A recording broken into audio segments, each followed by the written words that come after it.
I was watching the last class that I had taken so that I'm in sync with what has happened previously. So I remember the last two sessions that we met. Once I had shown Peaceful Warrior movie, and then in the next class we had discussed or try to decode that movie in terms of the 10 stages of enlightenment that I had shown very long time back. The same framework, the elephant and the monkey and the monk. So just to rejig your memory. So today, I have come with a blank slate. I watched the video yesterday, the whole thing, the 2 hours, 12 minutes, just to refresh my memory. So I particularly enjoyed that, class. It was very useful. I mean, even for me, I mean, in the sense that when I heard that, it helped me also to further consolidate my own understanding. So maybe today I don't have anything in particular in mind. So we can start with maybe, if you want to ask me something, is that a good idea? Some questions maybe, coming to your mind, Sachit's mind often. Would you like to respond? Would you like me to respond to those questions and we can then take it from there? Because I've covered a vast territory in these last 8, 9 months, 10 months. Some thoughts may be with you also, like, or some questions or something to brainstorm over. Or I can start talking something from my own side, whichever way you prefer. Sir, I was, yeah. No, what I'm saying, if I want to start, I have a whole ocean to share. Where to start? I can start anywhere. But you want me to start somewhere in particular, which is of relevance to you, it will be good. Yeah, tell me, Rajna. Yeah. Sir, for the last, we met, I think last session was on 10th of December. Then for the last 4 weeks, certainly we're waiting for your next session. Okay. I was thinking about the practices that we have in Hinduism. Maybe, a certain population of Hindu community, they would get up in the morning, they do their Sandhya Vandana in the morning. I was thinking about some of those rituals and practices and how it is connected to consciousness and how it would raise the consciousness and what is the purpose of doing some of those daily activities. It could be in any form, doing puja, going and praying in front of God in a specific way, following specific protocol. For example, people will take 3 drops of water and then they'll start doing, a couple of breathing techniques, and then they get into the actual puja mode and so on and so forth. Yeah, so your question is over? Yes, sir. I would like to learn more from you in terms of. So you are asking about rituals, ritualistic practices, religious practices, and how it is connected to consciousness. Followed by many Hindus across the country, and these have been followed for thousands of years, across generations. So do they connect in some way to evolution of consciousness? Right. Are they relevant, useful? Are they scientific, or are they superstitious? Are they just empty practices, or is there a meaning behind that? Something like that, right? Yes, sir. So I would also use your question to expand the ambit of the question to include even practices by Christians, Jews, Muslims. For example, in Islam, you offer namaz to Allah 5 times a day. And in classical Islam, doesn't matter where you are, which part of the world you are, and what you are doing. The moment the muezzin calls for the namaz from the mosque, and if it reaches you, you have to simply stop everything and just sit wherever you are and face Kaaba and offer namaz. That is the Islamic practice. So even if in the midst of a business transaction, we are negotiating, bargaining, the moment that call comes, I have to stop that transaction and just sit in namaz, and the other party has to wait for me to get up. That is the real injunction on a Muslim. Now, it doesn't happen generally in commercial districts or business places in even Islamic countries, mostly. It may happen, it may not happen, depends upon which part of the world we are talking about.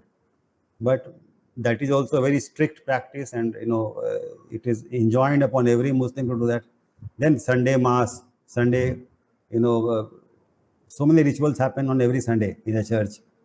In many places, the priest will be also giving a lecture or something to just teach basically the audience. So what is the meaning behind all these things? Basically, I'll try to take a larger question because the the class may be seen by anyone, right? Why we should confine ourselves to one religious sect? So, and I can also expand the ambit to include religion itself and religious practices itself, because a lot of people discuss a lot about religion. Is it relevant? Is it useless? Is it outdated? Is there any space for religious practices in 21st century? For example, our constitution of India is enjoins that we are a secular state. So secular state means everyone is free to practice their own religion, and no one shall force anyone to follow any particular faith. But also secularism has started to take on a different meaning, in the sense that religion is irrelevant to the public life, to the social life. Is that so? Can religion ever be irrelevant? Such questions also I'll try to respond to in the same time, because this gives me an opportunity to talk about these things. So let me start with religion first and spirituality. What is the connection? See, starting with, let's say, you go to Christianity, you have my Father in heaven, the Holy Spirit, and the Son of God, right? The Holy Triune, right? You come to India or Sanatana Dharma, Hinduism, what you call, there is Shiva, there is Vishnu, and there is Brahma, right? Or if you take Saivite sect, then within Saivite sect, you have, Murugan or Kartikeya, then you have Ganapati, then you have Parvati, and then you have Shiva. It's a four-member family. And Nandi, the bull, is their eternal loyal servant, right? A fifth member, maybe like a servant. So, is there any connection between these two symbologies? Or is there any connection between Brahma, Vishnu, Mahesh, and on one hand, when you look at trying to correlate all three, or Saivite sect belief about these four people, is there any link connecting all these things? Then another thing, you have for these three gods, Brahma, Vishnu, Mahesh, the spouses, Lakshmi, Saraswati, and Parvati. So, I mean, what is all this? I mean, in only Islam and Hebrew religion, you don't have such classifications mostly. There's only Allah or there's only God, right? So, in a way, those two religions don't go into nuances within divinity. They look at divinity as one flat divinity. I mean, not flat. I mean, one homogeneous divinity, and it is so sacred that even its name cannot be taken. As per Islamic, belief and Hebrew belief, Allah is so sacred, or God is, Yahweh. Yahweh is so sacred that you can't even take its name. We are not pure enough to take its name. So there are many beliefs, many these things, but I will not comment upon specific beliefs, which one is right or wrong or not, because that is not the point. Point is, if you look at all the religions across the globe, they all agree unanimously that there is a God, that there is a divinity. And this is the experience of, millions and millions of human beings across thousands and thousands of years. So I think it will be very, very naive to dismiss it outright or reject it outright by modern world.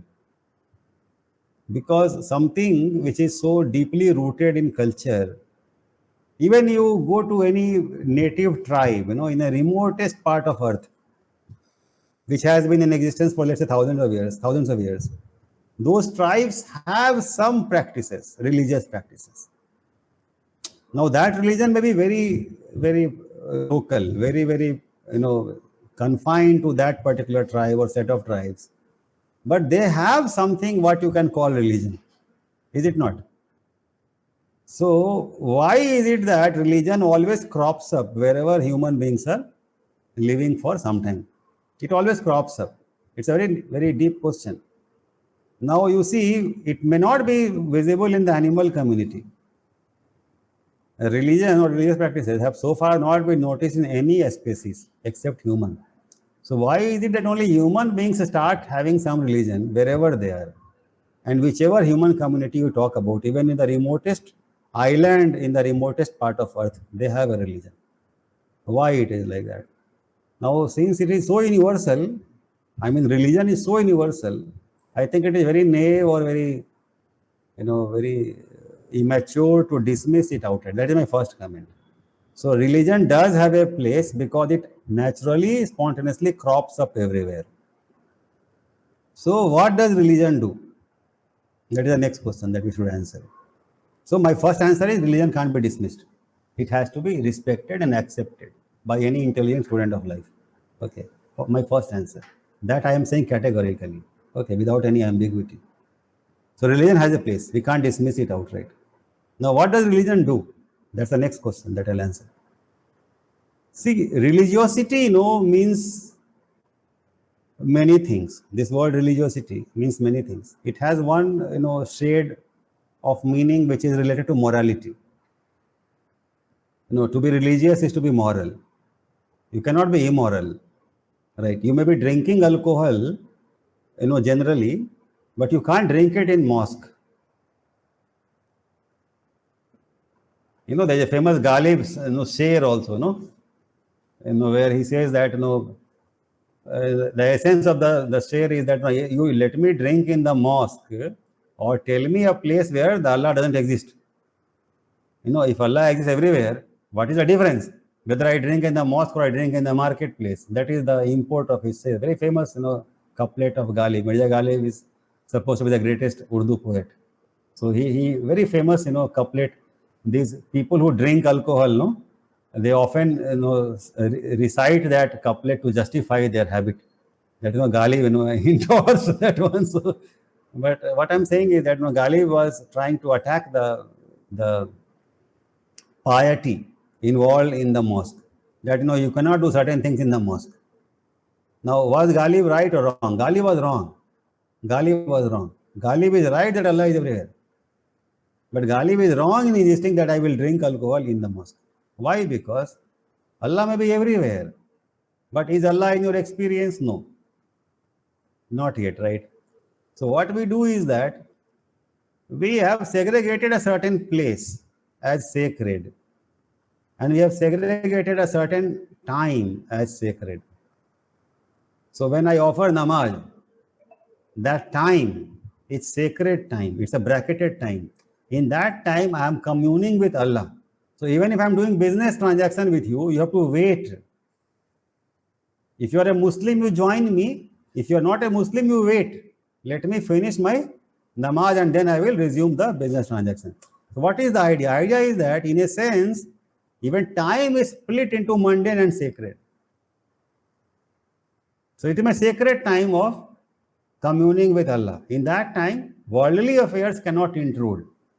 It's like, when I go to the mosque or temple, the chappal has to be left out. It's like that. So the business transaction is like a chappal. The sandal, no? It's like that. The chappal is mundane. What does the chappal represent? The chappal represents the mundane. The mundane, the worldly, the commercial, the secular, the day-to-day life. It has to be outside the temple. It has to be outside the mosque. It's a symbolism, basically. So, you see, religion is littered with symbolism. Why it is like that? It is because we can't see Allah, we can't see God.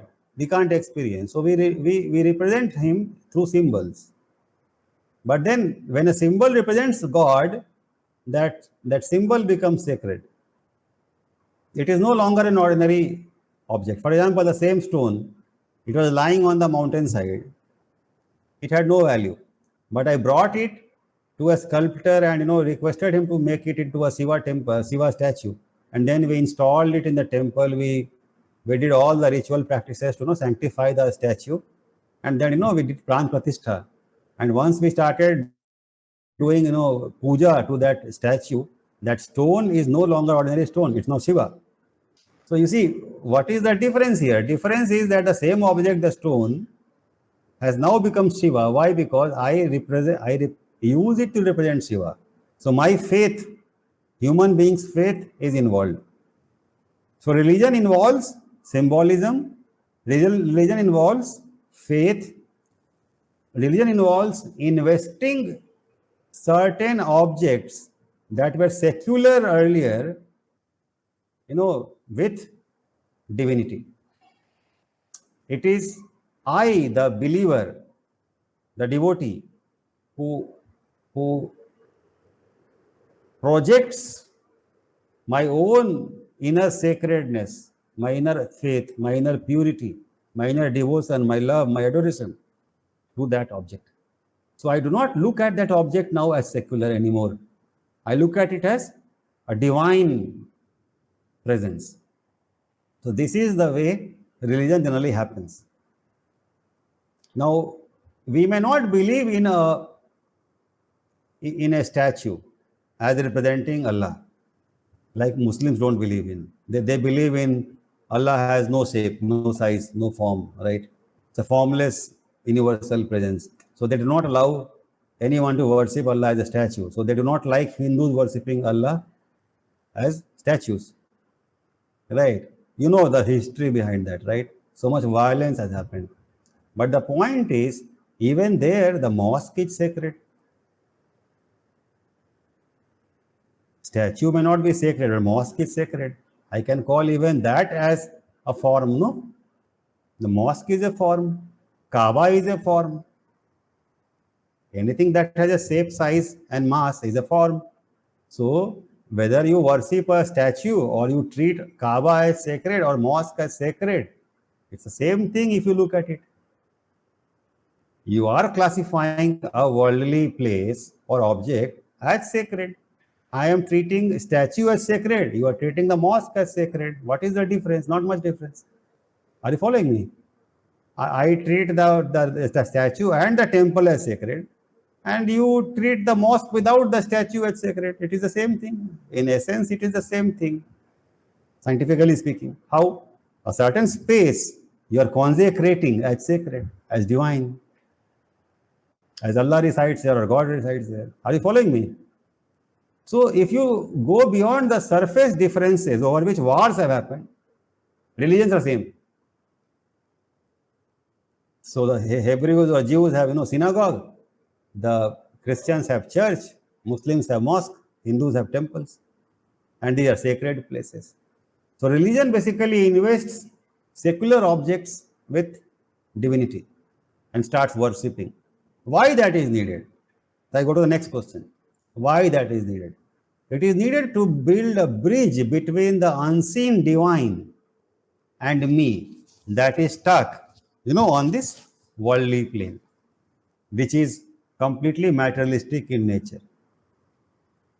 I can only see and experience what my 5 sense organs can reveal to my brain and what my brain can understand. Beyond that, I cannot understand or comprehend or see anything. That is why it is like that. I need some methodology in order to connect with the divinity. So I use this technique in religion, use certain time as sacred, use certain space and certain objects as sacred, and the last part of that is ritual practices. Ritual practices. Now the ritual practices again are enjoined by supposedly enlightened beings, whom we call in India rishis. Since you asked about Indian tradition, I am now shifting to Indian tradition. So in Sanatan Dharma, or what we call Hinduism these days, all the ritual practices were enjoined by the ancient rishis, and they were supposed to be the enlightened seers. Rishi means a seer. No, S-E-E-R, seer. Literally, that is what a rishi means. So these rishis could see these mantras of the Vedas in their meditation. They could see the mantras, they could feel the mantras, they could hear the mantras, they could palpate these mantras in reality, in their experience. So these sounds that you see in the Vedas are supposedly divinely revealed. Just like Quran Sharif was divinely revealed to Prophet Muhammad. Okay. So Prophet Muhammad was a modern day seer, relatively modern day seer, because he saw the Quran, he experienced the Quran. It was revealed to him. And that is why Quran has such incomparable beauty. As a work of art, sheer poetry, if you hear Quran or recite Quran, it will change your consciousness. Why? Because it is divinely revealed. So I am trying to use my class to say every religion is divine. Okay, I'm not trying to say that Hinduism is greater or that is greater. Every religion, when practiced very, very thoroughly and very, very systematically, can elevate your consciousness to a different level. So, purpose of religion is through this belief system, which converts certain places and objects as sacred, certain time as sacred, and these ritual practices aims to divinize the human consciousness. That is the goal. So why our ancient rishis, enjoined these things upon us is because they knew that and they believed that when you follow these practices over a period of time, it will start to transform your consciousness to a more refined, a more pure consciousness. And why that is important in Sanatana tradition is because, it is believed that yoga or union with God is nothing but removal of the impurities in the chitta. Chitta is the mind. Okay. Chitta is the mind and God is the divinity, Narayan. Okay. Or Brahman or Atman, right? So Narayan is installed in everyone's heart, at the core of everyone's being. So they say Nar mein Narayan ka vaas hai in Hindi. Like, in every, Nar means man. In every man, there is God's residence. God is actually residing in the core of the being. So God is Atman. Atman is same as Brahman. Brahman is same as the supreme divinity or Allah, whatever. Okay. So the idea is that if the God is installed in the heart, why is it that we feel impelled to do bad things or we feel separate from others? Why we often like to cheat or steal or rob or kill or rape? Why we become violent? Why we lose control? Why we don't behave in a divine manner? All right? That is the question. And this question is related to religion. Idea is that now looking at it from a scientific perspective, how reality is manifesting before us. It may be a theoretical truth that God resides in everyone's heart if you look at Sanatana Dharma's belief system.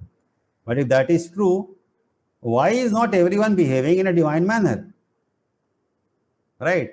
Why is it that despite God's presence in everyone's heart, people are behaving like this, fighting and creating trouble for each other? Right? That is the question. That is our observation. So, religion is the solution to that problem. Now, this is a problematic situation that we are all having our origin in divine. We have all originated from divine, and yet we are fighting with each other. Yet we are creating conflicts. We are creating a misery around ourselves. Right? Now, you can see divinity in the entire creation. The sheer perfection of creation, where everything is a part of an ecosystem. Everything is synergistically helping everything else to survive and flourish, isn't it? There is nothing in nature which is useless. Everything has its own utility, if you look at it very minutely, isn't it? So now we are discovering more and more through scientific discovery. For example, we discovered pollination. It happens through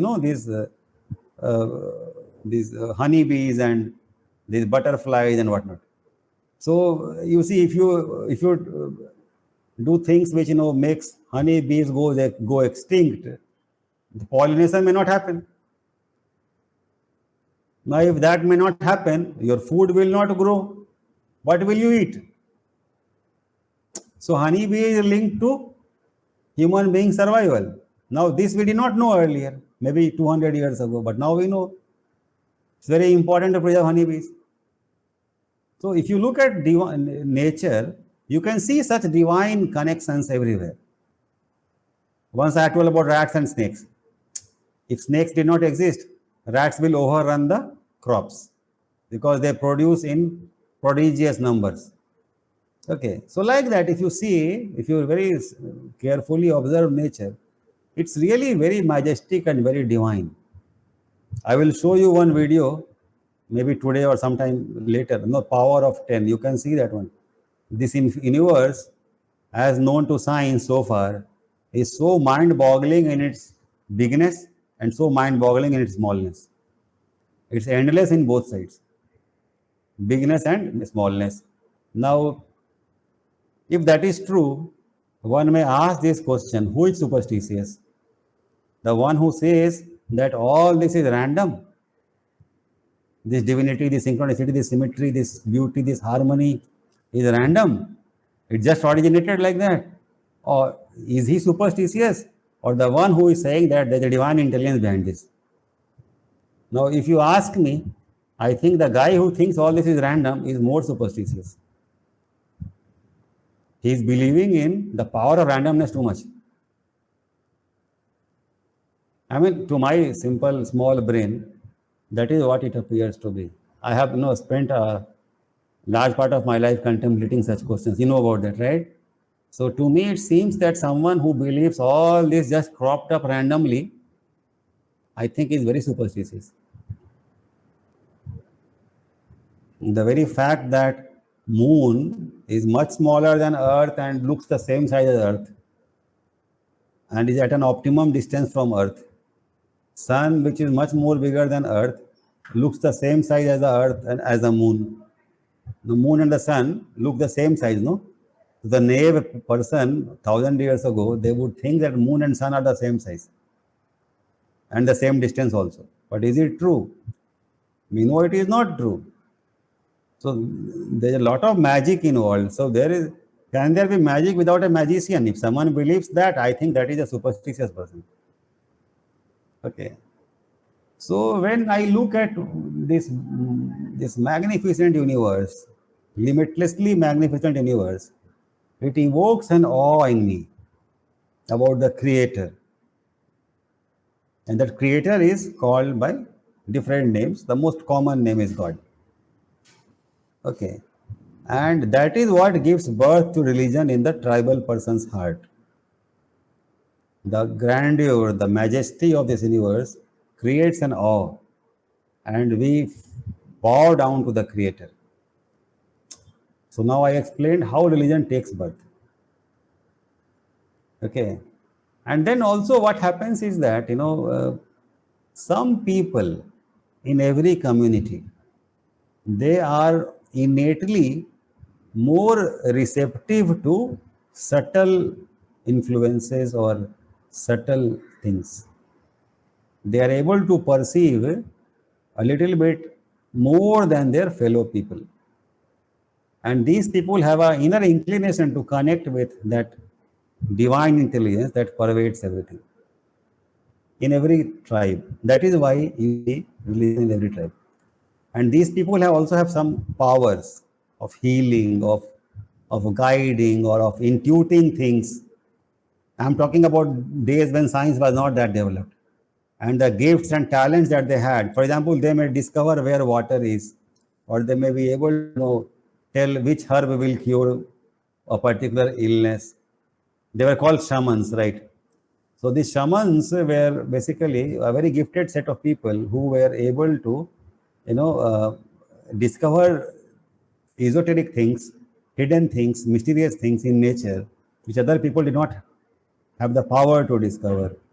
Okay, they were called shamans in many areas, they were called rishis in many areas, they were called whatever, saints in many areas. I don't know, I mean, priests or whatever names you give them. But these people everywhere in every community have these abilities to heal and to, to inspire and to help people somehow experience something higher than their mundane life. Okay. And these people are the creators of or originators of religion in every culture. In India, we call them rishis. Okay. Are you following me? I'm trying my level best to include the whole globe and not claim that India is somehow superior. You know what I'm saying? What I'm trying to do? Because my goal in life is to unify the whole world through deep spiritual understanding and not to separate it and claim India is somehow superior.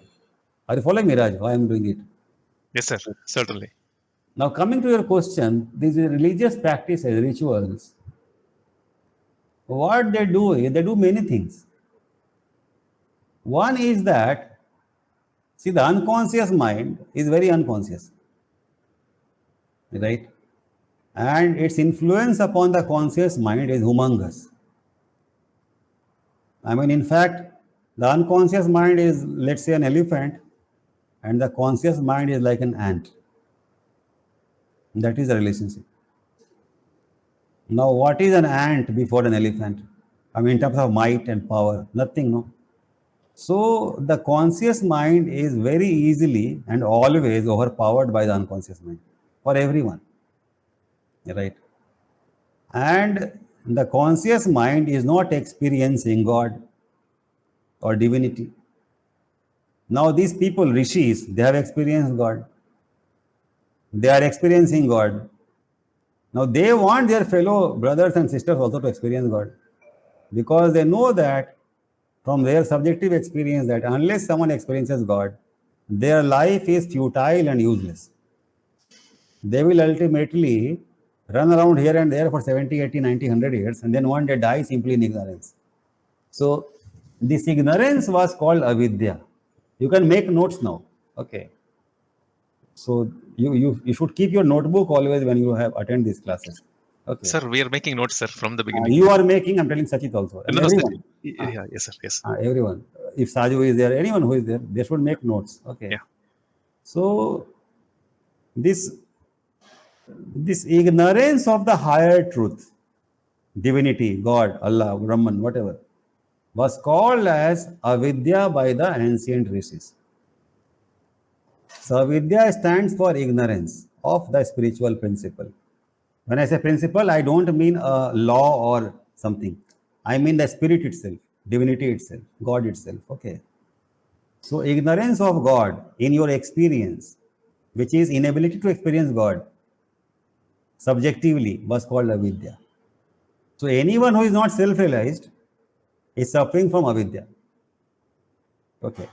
And these people who are God realized of ancient India, they want the God realization to dawn upon their fellow brothers and sisters. Because they know from their subjective experience that without God realization, life is meaningless. Upon God realization, you attain a state of consciousness where you see oneness, you experience oneness across the universe. Okay. And it is an experience which is mind-boggling, which is beyond human comprehension generally.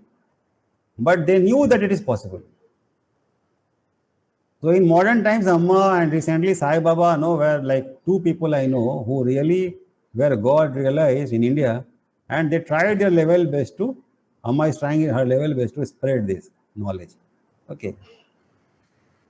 So these people were custodians of, or these people are custodians of religion. In ancient times, they were the creators of religion, originators of religion, right? So this is such an important aspect of life that it cannot be neglected. Why? Because every human problem that you see, only solution is spirituality. There is no other solution. You can try as much as you like with technology. Technology will solve one problem, create 10 more problems. And with a more technologically oriented society, more and more consciousness shifts towards productivity, wealth generation. Wealth becomes God. Productivity becomes divine. But what about the unfortunate autistic people, the unfortunate blind people, the deaf people, the dumb people, the mentally retarded people, people who are sick, who cannot contribute? What shall we do to them? Shall we kill them? Then what about kindness, compassion, love, oneness of, brotherhood of man? Brotherhood of man and fatherhood of God. It was a very old principle, often repeated in earlier times. These days you never hear such things. Okay. Often repeated maybe 100 years ago, brotherhood of man and fatherhood of God. Many Christians used to say this all the time. And then this was the bedrock principle to do charity. Right. But you don't hear such things now. So idea is that, why you don't hear such things now? Because values are shifting more and more towards commercial values, productivity, cost reduction, revenue maximization, market share expansion, capturing market share. Now India is a market, Thailand is a market, Vietnam is a market. India is no longer a country first, a market first. Indians are no longer people first, they are consumers first. So in ancient times, a person was a person, then the person became a citizen, then the person became a consumer, right? Today a person is only a consumer. If you are not a consumer, I have nothing to do with you, right? You can go to hell. That kind of a mindset is coming today, right? Now it is not even secular. Earlier we had religiousness, then we had secularism, and now we have commercialism. So is it progress? I don't know. I don't think so. In terms of consciousness, is it progress? I don't think so. It's a regress. It's a regress. If I cannot look at you with any other lens other than whether you are a consumer or not, then am I not being a very, very gross person? Will I have any empathy towards you? So religion, is an attempt to not let these things happen. It's an attempt to at least keep a person or persons in society, morally grounded, ethically grounded towards right principles. It was aimed at keeping society harmonious without any ill will, without much conflict, so that we can coexist peacefully. We were taught to love, serve, care, kindness, compassion. God loves these qualities. We were told God is our father, mother, parent, and we are his or her children. We are like brothers and sisters. So let us live together. So religion tried to bring harmony. Now the problem arose when multiple religions started to compete for the same mind space. So if you look at religion as a institution, social institution, it plays a very noble role within a certain community. If the world had not become a global village because of technology, a certain set of people, in a part of Australia, practicing religion, if you look at that, this religion was not playing any disruptive role. It was playing it was playing a productive role, a good role. It was keeping society together. I mean, that limited society, a small society, together. They were encouraged to do good things. They were encouraged to support and love each other and encourage each other and face adversity together. Now, is that a bad thing for a community? No. So it was playing that role. And then some of the more spiritually gifted people, more talented people spiritually, they were able to use these religious practices to progress spiritually much, much more faster. Then these people, the more gifted ones, they join the family of rishis. Then they become the custodians of religion. Then they will refine it further, enrich it further. They will write the books like Bhagavad Gita and such things, Mahabharata, Ramayana, etc. Like Valmiki, like Ved Vyas, etc. So many people have come, like Varaha Mira, so many people, right? Nagarjuna have enriched the culture. Kamban in South India. So many talented people, keep coming from time to time who take religion forward. So the way I see it, religion represents, the spiritual values, spiritual beliefs, spiritual practices of a certain set of people.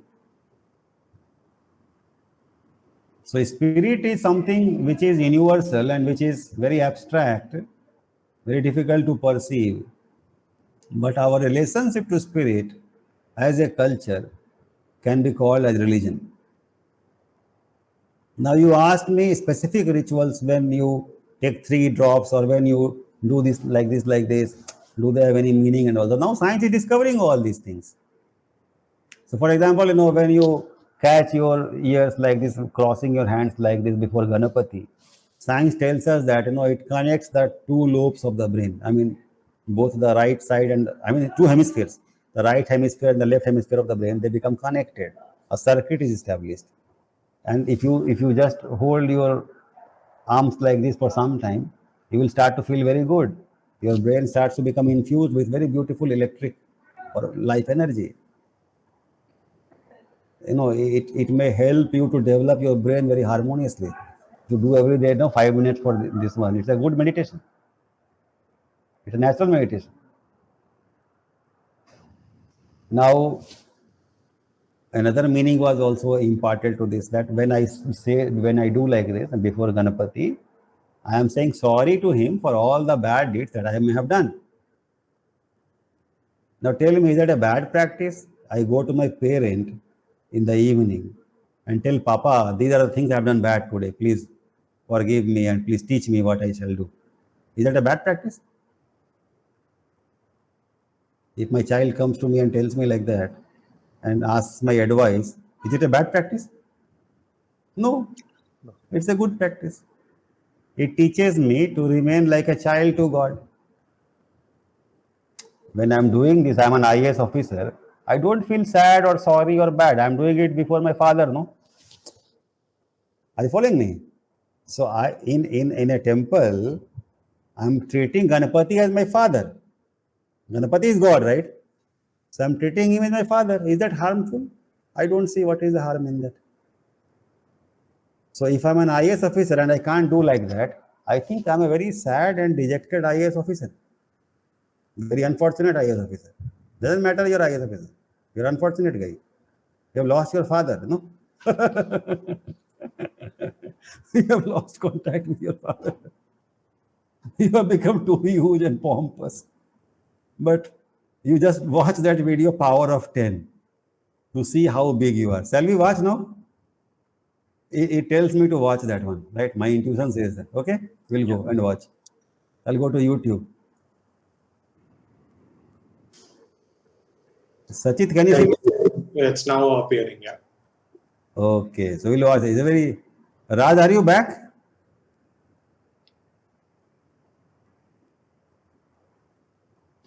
Okay, I'll play this because we are recording this, no? Right? Sure.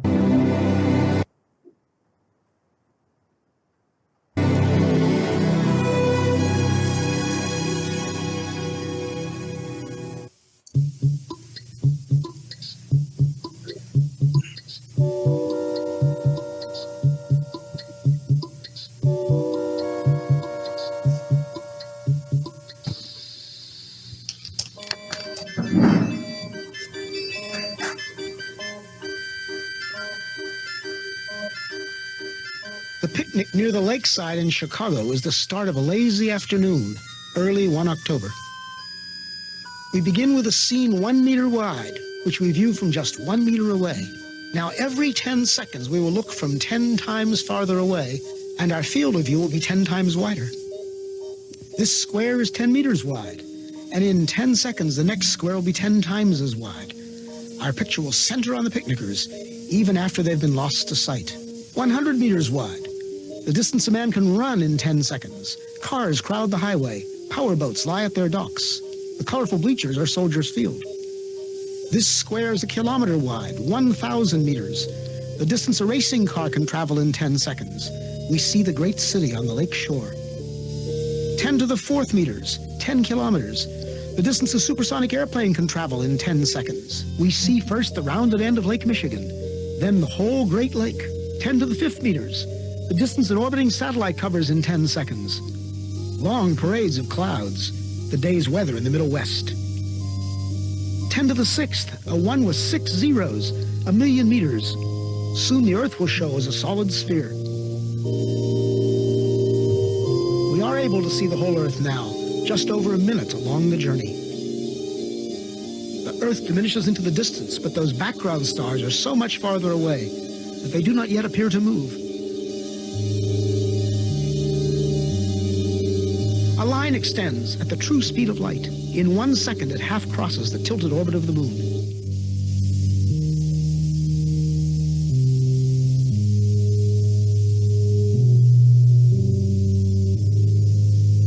Now we mark a small part of the path in which the Earth moves about the sun.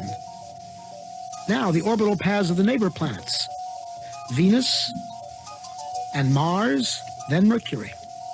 Entering our field of view is the glowing center of our solar system, the Sun, followed by the massive outer planets, swinging wide in their big orbits.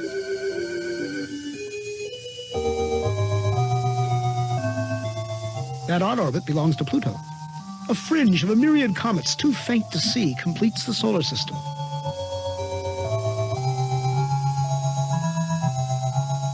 Ten to the 14th. As the solar system shrinks to one bright point in the distance, our sun is plainly now only one among the stars. Looking back from here, we note 4 southern constellations, still much as they appear from the far side of the Earth.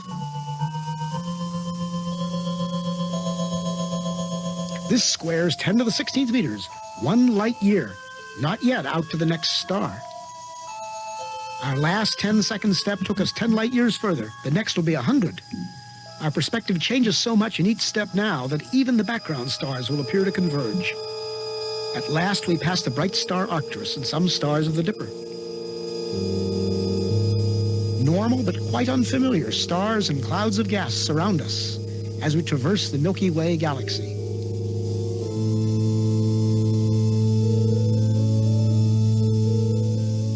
Giant steps carry us into the outskirts of the galaxy. And as we pull away, we begin to see the great flat spiral facing us. The time and path we chose to leave Chicago has brought us out of the galaxy along a course nearly perpendicular to its disk.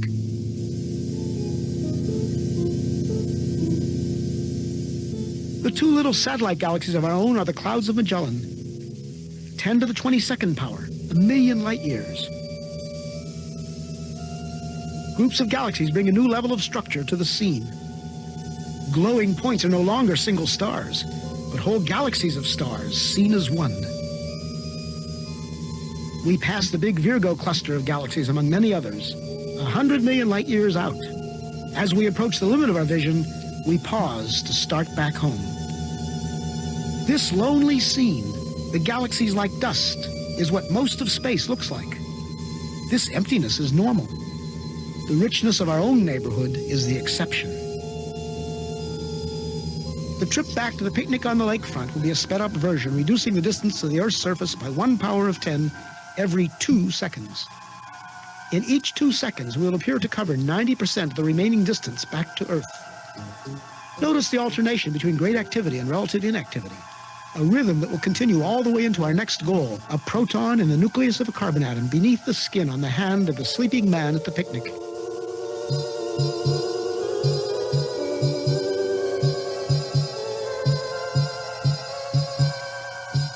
Ten to the 9th meters, 10 to the 8th, 7, 6, 5, 4, 3, 2, 1. We are back at our starting point. We slow up at 1 meter, 10 to the 0 power.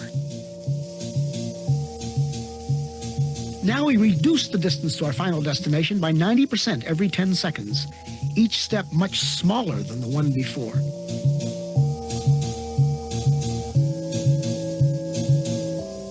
At 10 to the minus 2, 1/100th of a meter, 1 centimeter, we approach the surface of the hand. In a few seconds, we'll be entering the skin, crossing layer after layer from the outermost dead cells into a tiny blood vessel within. Skin layers vanish in turn. An outer layer of cells, felty collagen. The capillary containing red blood cells and a roughly lymphocyte.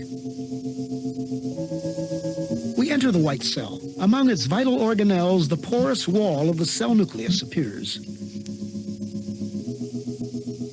The nucleus within holds the heredity of the man in the coiled coils of DNA. As we close in, we come to the double helix itself, a molecule like a long twisted ladder whose rungs of paired bases spell out twice, in an alphabet of 4 letters, the words of the powerful genetic message.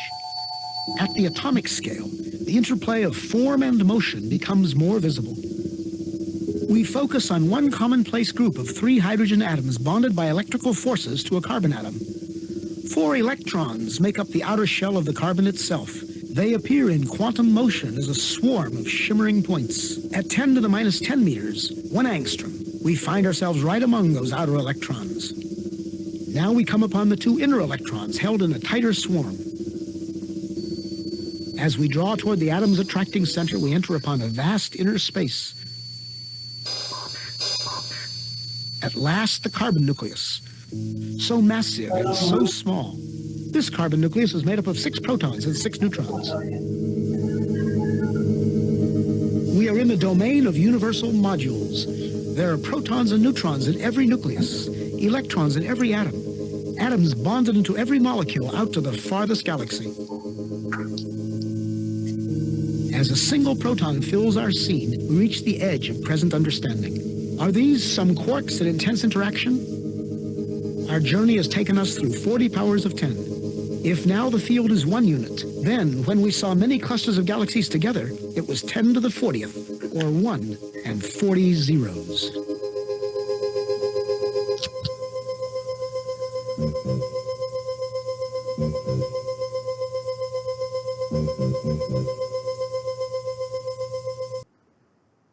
So the video was clear, no? Yes, sir. Yeah. Did you see this earlier, or was it first time you saw? It was the first time, sir. Such First time this one. first time, huh? Yeah. It's a very humbling video, no? I think it. Yes. We've seen similar things, but this one was the first time. Okay. So to me, it's a very good reminder, whenever your ego starts to become too big, it's a good thing to watch this one. Just how mind-boggling this universe is. I mean, and this is the known limits. It's not even that, there is nothing beyond that. Our science has seen so far. Beyond that, there may be other things also, both sides, inside and outside, no? So this is what is the limit of modern understanding. So just imagine, even this limited understanding that we have, it's so, I mean, we cannot have appropriate words to describe it. So that IAS officer who doesn't feel very happy to do like this before Ganpati, you should just watch this one and understand, that we are not even a speck in this universe. And our lifespan of even 100 years is nothing when you look at the age of the universe, which is in billions of years. And Bhagavad Gita and such books tell that this universe is again and again created and dissolved by God. God simply produces the universe, nurtures it for billions and billions of years, and then takes it in. And one out-breath of God is equivalent to one lifetime of one universe. So we are talking about, it's an imagination, I'm sure. We're talking about an entity whose one breath is one whole, lifespan of an universe. One out breath. And one in breath is dissolution of that universe. We're talking about that entity, and we are doing this to that entity. Are we being foolish? We are not being foolish. Are you following me? So our intelligence, no matter how much it is limited. And this is a very important religious exercise. So I'm just pointing out one ritual today because I cannot cover everything. So this is one ritual I know, and I myself have been doing it from childhood before Ganpati. I have this habit. Even now I do it. So you can tell me I'm a foolish person, but I don't feel like that. I feel very happy doing it. I feel like, coming to my God, my Father, and doing it. And I always, say that, like I'm so sorry or whatever, whatever misdeeds I may have done unconsciously, please forgive me and teach me to do better. Teach me means it's not that he will start teaching immediately, but he will show me the light. He will show me the path. That's the faith, right? And so far my faith has not been betrayed. I have been led on the right path, and I have been led on the correct path, principles, where I have become better and better human being as best as possible for me. Right. So these religions, so I was talking about conscious and unconscious mind. So the conscious mind is the ant and the unconscious mind is the elephant. And why the unconscious mind is the elephant and the conscious mind is the ant? Now modern science knows this is true, but why it is like that is the answer it doesn't know. It knows it's a fact. But why it is like that, that answer the modern science cannot give you. Okay. It will try to tell you that, your brain has 100 billion cells and nerve cells, and you are able to use only 10%, 8% of those cells. That is why it is like that. Something like that they will tell. But that is not the real answer. Because that answer assumes that mind is only the brain. What if mind is not only the brain? Mind is more than that. If mind is only the brain, then what about the digestion of food in the stomach? There has to be some mind inside the stomach also. What about the liver knowing when to release which juice? How much bile juice to release and when to release? And in the bile, so many hormones are there, hundreds of hormones are there. Which one to release, how much? So there is a mind inside the liver also. There is a mind inside the intestines also. Small and large, everything. So what I'm trying to say, every part of the body, human body, has a mind. Every cell has a mind. Otherwise, how the cell functions are being regulated? So mind is omnipresent inside the body. Even if I look at only the physical body. So, but then generally we tend to assume that mind is in the brain only and mind is brain only. Why? Because we have this bias, this cognitive bias of identifying with the most active part of the mind. The way I understand is the brain is the most active part of the mind. But it is not the mind. It is not that brain is equal to the mind. We can't say that.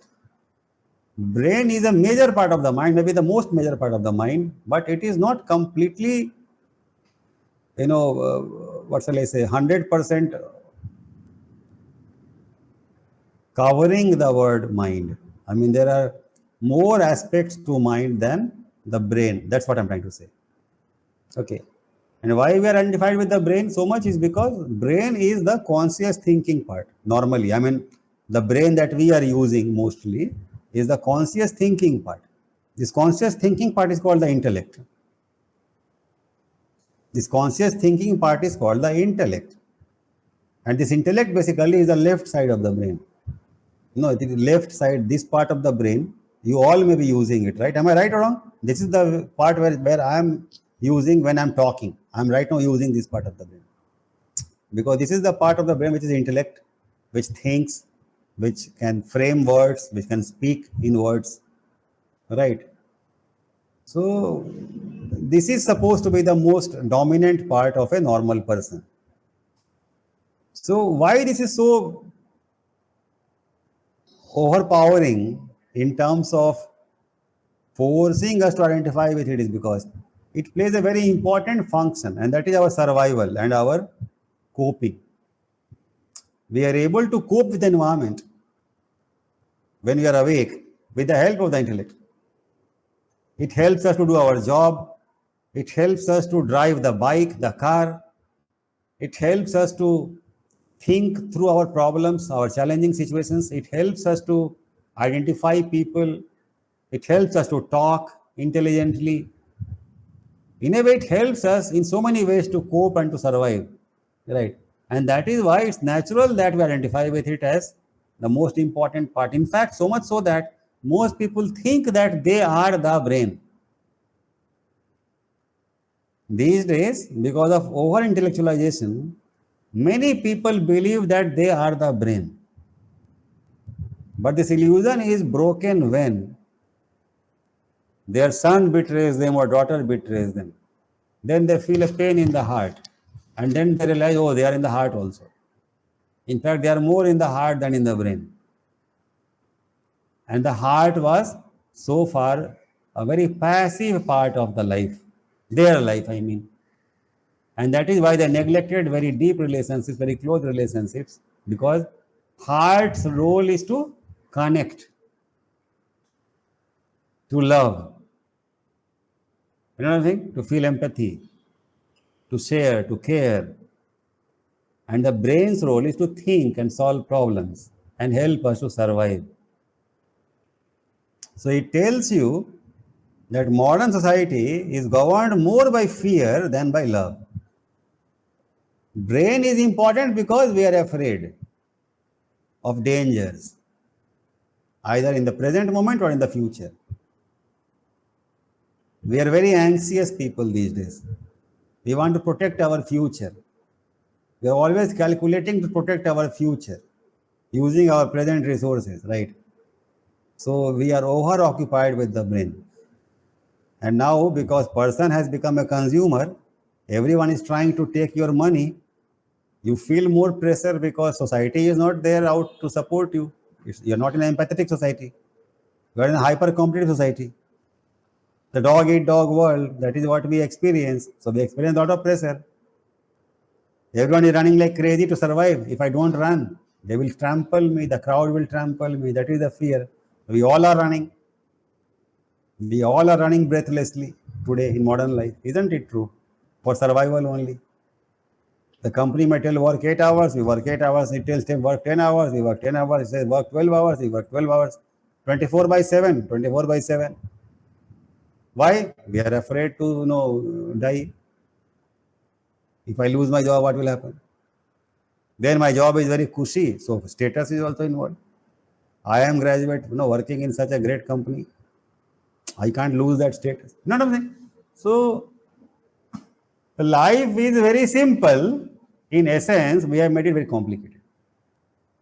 Heart is very simple. Your child, you see your child, you love so simple. No? What is complex about it? But suddenly you start thinking about opportunity cost of spending time with my child. You start discovering strange formulas to calculate that amount. How much utility I will get by hugging my child. And the time that I spend in hugging my child, if I use it in some stock market, I may get more utility. This weird thinking. This is weird thinking of a mad brain. I'll take a pause here. I'm sure I'm angering many people who will be watching this, but I have to speak the truth, right? So this is what I think. Okay. What do you think, Raj, Saschit? Then I will come to my theme. My style, I take hours to spend, to explain one simple thing. But is it a bad style or is it okay? Definitely okay. Definitely okay, sir. Yeah. What are your thoughts on this? It only speaks about more clarity that you have and the time that you spent in depth about all of these things.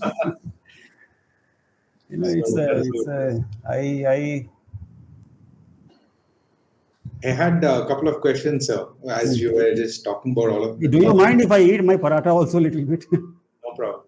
Okay, tell me. There were a lot of questions that kept coming. I've just written a couple of them, and is it okay if I go one by one, or should I?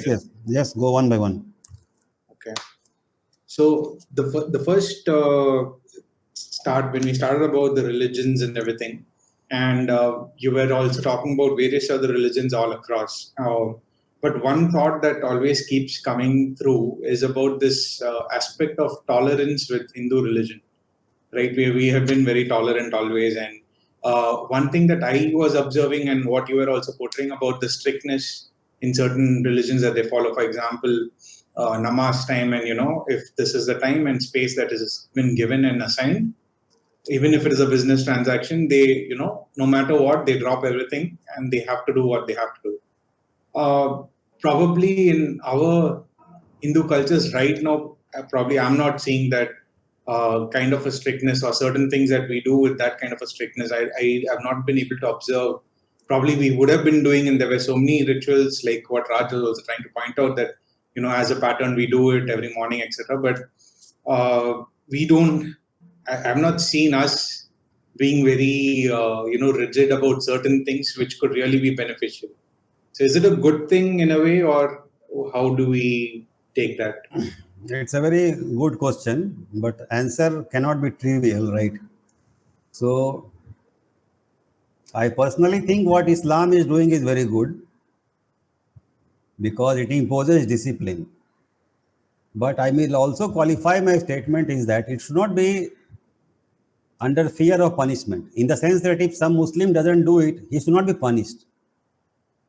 But as long as the social pressure, social expectation is very strong that you do it, that is good. So moral pressure being exerted upon a person is good, but physical pressure of violence to a person because he doesn't do it is bad, because that takes away a freedom of choice. So true religiosity also means open-mindedness, right? If someone is not willing to accept God, even that space should be provided. Let's say I am an agnostic or an atheist, then in any country I should be allowed to be true to my belief, right? But once you have accepted some belief, then people following that belief exert moral pressure upon you. That is good, in the sense that if you don't do something, you are looked at as someone who's little bit odd or weird, and that puts the pressure upon you. That is good. I don't mind that one, because a good thing which is done even under pressure is a good thing. For example, doctor gives medicines. My child is suffering from jaundice, doctor gives medicines. Medicines are bitter, and my son will not take it, then he will die of jaundice. So as a good father, what shall I do? Shall I not force him to drink? Is that a bad thing I am doing? No. So it's like that. So when a strict thing is imposed by moral pressure and it will do good to the person, I will support that one. So moral pressure, yes, but rigidly enforcing with fear of punishment, that is, I will not support that, because that is fundamentalism, fanaticism. So I'm all for strictness or social pressure or moral pressure, but not for fanaticism. Have I answered one part of your question? Yeah. Now coming to Hinduism. Hinduism, one strength has been that it's very tolerant and very open-minded and not very rigid. It just like river Ganga, which is adored in India. Hinduism is like that. Any tributary can come and join it. It welcomes all. That is why it is believed, that like just like America is a melting pot, I think India is an absorbing river. It's not a melting pot, because in a melting pot everything melts together and then it becomes a hodgepodge. But in India, everything melts and dissolves into the big river. It is supposed to be like that, because Brahman is vast enough to accommodate everything and anything. So, famous Saint Ramakrishna, in his personal life, had experimented with Christianity, Islam, and Hinduism and multiple faiths, and he had found the same God all the time. So when he was practicing Christianity, Jesus came and embraced him. When he was practicing Islam, he experienced Allah, and when he was practicing worshipping Ram as Hanuman, he grew a small tail. You may not believe it; it is true. He grew a 6-inch long tail in his backbone. So he was capable of tremendous. I think he was the greatest meditator ever in the history of mankind. So I have to give it to that, because that 6-inch tail growing on his backbone shows what a tremendous meditator he was. He would, like actors get into the role, no? He will certainly get into that role. He became Hanuman literally. It is told his cheeks were starting to become like monkeys in those days. He literally became Hanuman in his spirit. So he achieved the same. Rama came and embraced him. So like that. So he worshipped Krishna as Surdas, and Krishna came and started playing on his lap. So he found that all religions lead to the same God, and God can come in any form that you worship. It's not that Rama who came and the Krishna who came and the Jesus who came are three people. No, it's the same divinity came in the form in which he was approaching the divinity. Do you follow? That's what I'm saying. So he proved that all religions are good. All religions lead you to the same truth. Have I answered your question? Yeah. Or is something more you want from me? No. That's about it. Because then I was also thinking on the similar terms that though tolerance is having its own good aspect in its own place. So there is one more thing. Look at the vision of time that we Hindus have. We say plenty of time, no problem. Let the child play. No, he will come in next birth. This birth, let him drink lot of daru. It's okay. Let him damage his liver. Very good. It's very good because next birth he will be so afraid of alcohol, no? Because he will die of liver cirrhosis. Next, he has learned this lesson very deeply that Daru is bad at soul level. So when he will come again, he will not drink Daru. So we Hindus have a very vast understanding of time. Our time is infinite. So we let him play. Okay, no problem. Good. He will come to God when he finds it appropriate. So we let him play. That is our view. We don't impose. Any religion comes, he says this is good. Yeah, good, good, good. No problem. We also celebrate with you. Because you are remembering God only, no? That is how we are. That is why we have never ever in history attacked any country. It's a tribute to our groundedness in spirituality. We see oneness everywhere. Have you attacked any country? Tell me. I mean, what was there capturing Nepal? We could have captured Nepal long time back, no? What is there? Bhutan? They are small, groundnut peanuts. No, we could have captured any time, right? Yeah. We have never captured. They treat us as elder brother. We treat them as younger brother. That is how it was. Right? We have never captured any country. We don't believe in that. And that is, even today, when Modi doesn't think like that. No one thinks like that. It is in our DNA. Right. I hope this video is goes through to many people. This is India for you. Why you are fighting, I don't understand. The Hindu doesn't understand why you are fighting. Because your Allah is my Ram. Same thing. What is the problem? I don't understand. You say that you don't want the statue. Baba, you don't keep the statue here. What is your problem? You worship Ram the way you like. You call him Allah. It's okay. I will come and worship him as Allah. Hindu is willing to come. Hindu is happy to celebrate Eid with you. Are you following me? But a rishi will tell that you see this bali that you are giving of a goat, that perhaps you can stop. He will advise, he will not force. Why? Because he will tell that you see in our culture, we have this Narabali. Narabali, no? There used to be Narabali practices, in the worship of Devi. But literally, many people misunderstood that, thought that Narabali means offering a real human being to the goddess. That is not their meaning. Narabali means ego's bali, so that Narayan can awaken. Nar mein Narayan, no? So when Nara goes, Narayan comes. That's the idea. So the Kali, to whom the Narabali is offered, is not literally asking for the skulls, literal skulls and hands. She is asking for your ego.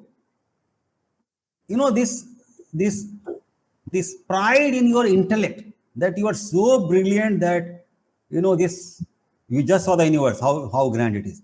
You are like the Almighty God. That idea you drop. You surrender to me, my child. She is the goddess, right? Who is Kali? Don't get confused. Kali is Ganpati, Ganpati is Kali. Same entity we are worshipping. This principle has to be understood. Whether I worship Lakshmi, or I worship Gauri, or Parvati, or Ganapati, or Murugan, or a monkey, or Hanuman, doesn't matter. We are worshipping one only. Allah only we are worshipping. But our Allah is very mysterious. Sometimes I want to play, then he becomes my child. Sometimes when I want to learn, he becomes my teacher. Sometimes I want to make love, she becomes my wife. Everything is God only. There is no guilt in Sanatana Dharma. How much you followed, Saschit? Definitely, yeah. That was clear. So I'll move to the next question. Okay. When we started talking about religion, and one very core, foundation of religion and everything starts with belief and faith. So I wanted probably your further understanding or clarity to be shared upon what is the difference in this belief versus faith versus knowing itself, right? Because religion was made, I think, like you said, ignorance. You mentioned about, now I'm just connecting the dots with the question you were saying about avidya, the ignorance of not experiencing godliness. So in order to probably bridge this gap is what religion came in place, and that is when we talk about beliefs and faiths. But do we, how much of power or how much of real part do we need of belief and faith to reach that experience of godliness? Is it required? One more question in the same thing is it the only way to reach godliness or experience of God? Or even without a belief or faith, the experience is possible? Okay, very good question. So see, belief is at a lower level than faith. Why? Because one can believe in anything. One can believe in the doctrine that the Islamic State is teaching and become a fighter with Islamic State in some Middle East country. Or one can believe that Jews are stupid and one can start harming them. Or one can believe communism is good and embrace communism completely. One can believe in capitalism. One can believe in anything. So belief is something which is which may or may not be valid. But faith is in something which is valid. I have faith in the power of love. Now that is faith, not belief. I have faith in the power of devotion towards God to transform my consciousness. Now that is faith. So it is connected to one thing I have been saying many times. I'm again repeating it. Knowledge of the right process. Remember that one. Having faith in that process, applying that process, having patience and experiencing the results. That is where you will see faith comes. Because if you don't have faith in the right process, you will not apply it diligently. You will not have sufficient patience unless you have faith in that. Right? That is why Sai Baba used to say Shraddha and Saburi. Shirdi Sai Baba always. These two things. Why Shraddha? Shraddha is faith. And Saburi is what? Patience. Same thing I have been teaching, right? All the spiritual teachers will say the same thing. So I am no exception. I will also say the same thing because that is what I have followed and I have reaped the benefits. I always had faith in God, that God will guide me. No matter where I am and what I am doing. Same thing happened to me. God came to my life, helped me to do thesis in the area of happiness, helped me to find a job in a university where chancellor is God, helped me to teach courses where I'm talking about God. In this day and age, when no one had even heard about studying happiness, I was studying happiness, maybe the first guy in the whole world in the management field to study happiness and teach happiness. I was the first guy. Harvard started teaching later. Do you know that historically I am the first guy to teach in the modern education system? I am perhaps the first person in the whole world to teach happiness. Maybe history may recognize me for that one day. I don't know. So, who gave me this opportunity? God. I had this faith. Without faith, I could not have found God. I found God with faith. So, I have answered your question. But how strong was my faith? Very strong. Very strong. Given this Kali Yuga age, my faith was very strong. And my faith was always rewarded. God never let me down. He let me down in the sense that sometimes, like a madman, I want something very badly, he will not give it to me. Despite my entreaties and prayers. And then 5 years later, I realized why he didn't give it to me. It was not good for me. And you not say it, obviously I'm a very brilliant guy, right? Am I right or wrong? Right? It seems like that, no? I could never study in an IIT. I wanted to study in an IIT. 2 times I wrote IIT. Both times my question papers were leaked and the center was cancelled. Once my exam center was cancelled and once the whole Patna city center was cancelled. Because question papers were leaked in a very big way. And I was always fighting with God in a bloody fool, what you are doing to my life. Then later I realized because he didn't allow me to study in IIT because I would have escaped to America. I wanted to become a very rich man in my young days, and he didn't want me to escape. Okay, so he put a full stop there. Then I wanted to become an IAS officer and become prime minister so that I can change the country. But he never let me write even once the IAS exam. Okay, he screwed my liver so badly that I was like bedridden and I had to fight for my life for 2-3 years. Then someone came to me, one friend. He told, you have such tremendous speed, because I can write accounting paper without a calculator. People call me human calculator. Even today I can calculate faster than a calculator. So my friend came, told, Rajiv, you write CAT and go to IIM study. And I am, okay. I wrote CAT. It was my first exam. I could not clear that because I got stuck in one question for half an hour. But then I cleared XLRI, IRMA, every other exam I cleared and ultimately got through IRMA only. See, I cleared many colleges, but I got only in IRMA and one more college, which was a lower level college. So God wanted me to study rural management, about village, sent me to villages in Bihar, in Gujarat, so that I can see real life of poor people, rural people, village people. So God has chosen a path for me, which is not chosen by me. I wanted status. Rajiv has to study in IIT Kanpur, IIT Mumbai, IIM Ahmedabad. No, a young boy, that is how he thinks, no? And then every relative is telling what he's doing. But then, I ultimately, as I became a little bit more mature, God allowed me to study in an IIM Calcutta. And then slowly, as I matured more and more, today I am before you, right? Like this. But then God kept on teaching me astrology, palmistry, homeopathy, numerology, psychology, depth psychology, kept bringing teachers in my life, books in my life, difficult cases, lung cancer, this cancer. I have treated so many people, of incurable illnesses. I am a very, very fine homeopath. Okay. And now Ayurveda also I know, and so many things I learned. So what I'm trying to say, this crazy life, could I have scripted that?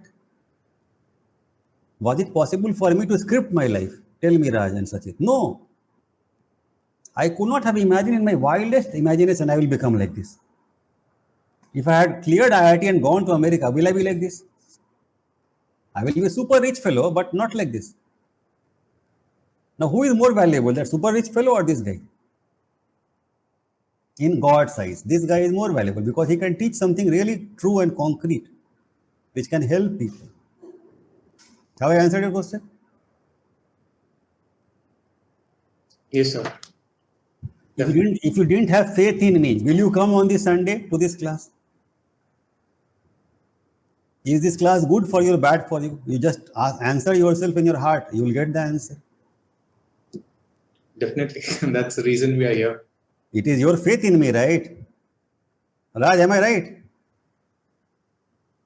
Sir, if today's class was cancelled, I was thinking in the morning I should write a separate note to Rajiv Sir to take one session sometime this week. So tomorrow it's a holiday for us. I thought of sending a text, but to your question, sir, certainly, I'll tell you what, I will take many classes nowadays. I'm going to retire, I think, very soon. So, I'll have a lot of time with me. So, don't worry.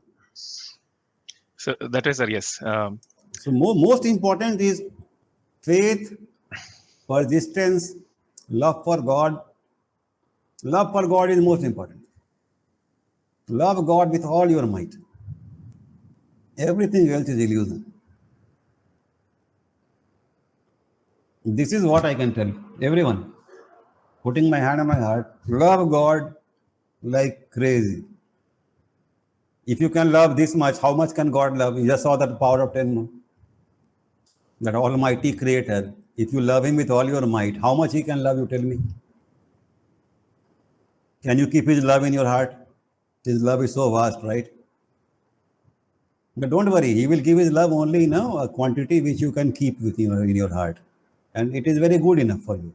Okay, if he gives little bit, good enough for your 100 lifetimes, isn't it? That's how it is.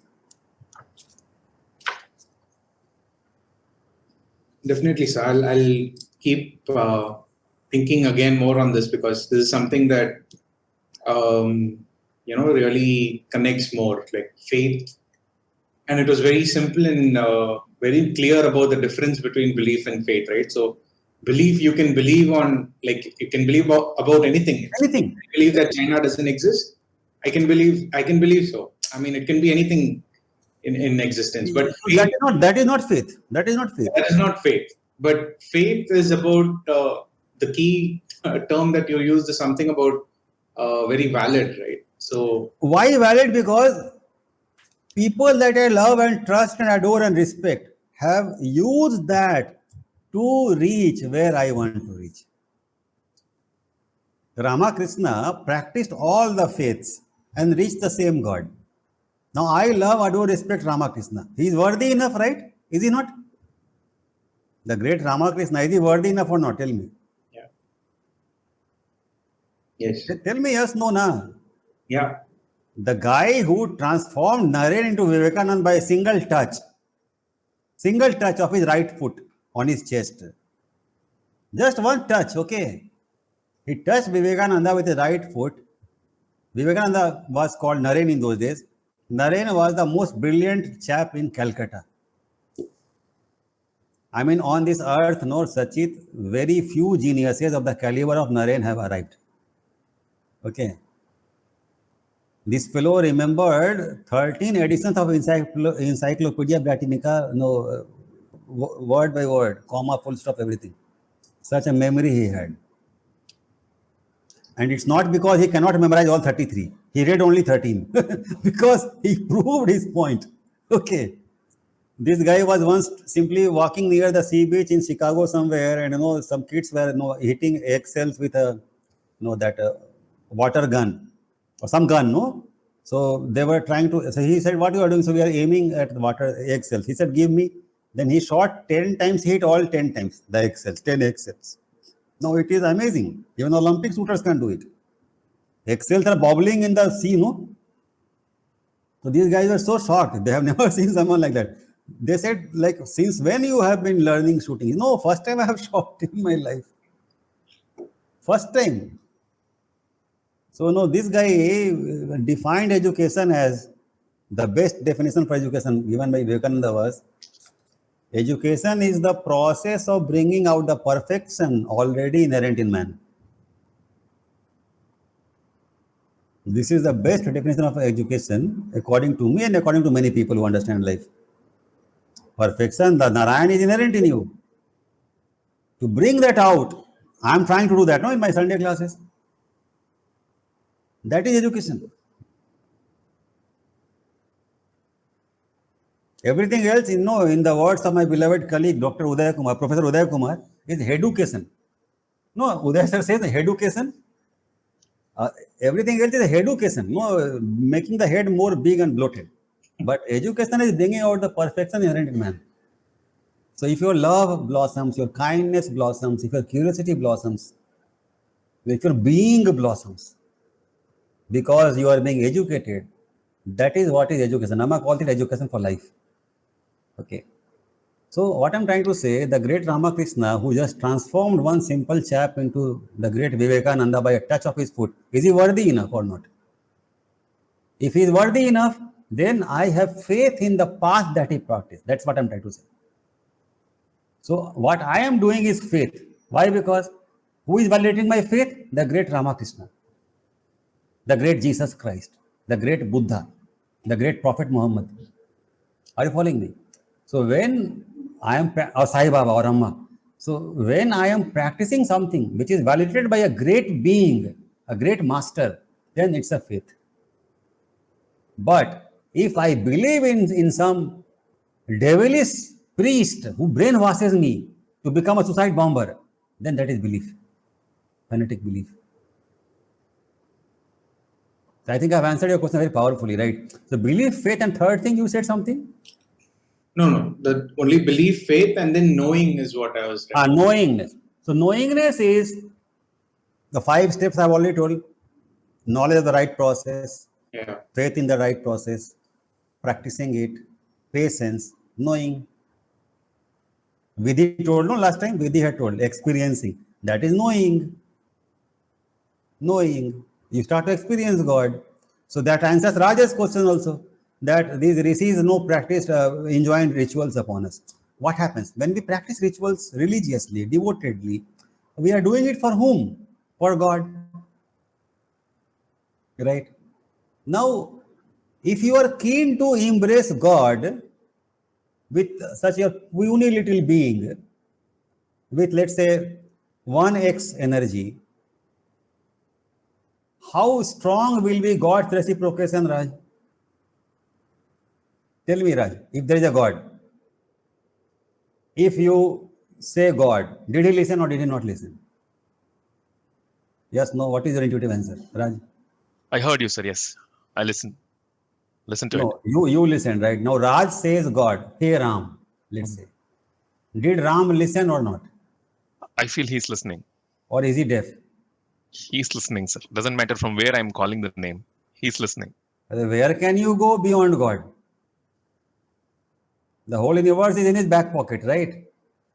So, when you say Ram, whichever is your Ishta Devta, does he listen or not listen? It will be heard. Does he know or not know? Yes? Yes. Now that is the faith. My God, I am giving this answer very powerfully. This video, the whole world should watch. The all 8 billion people should watch. This part, what I am saying now. This can save the planet. So when you say Ram, did Ram listen or not? Did you say Allah? Did Allah listen or not? Yes, no? Yes. Tell me very fast. Why are you taking so much time? Yes, right? Omniscient, omnipresent Allah. He listened, right? Yeah. So when you are loving God with so much devotion, do you think he will not reciprocate? Yes or no? Yes. Yes. So if your power is 1x in worshipping, with what power he will come? God? It's infinity, sir.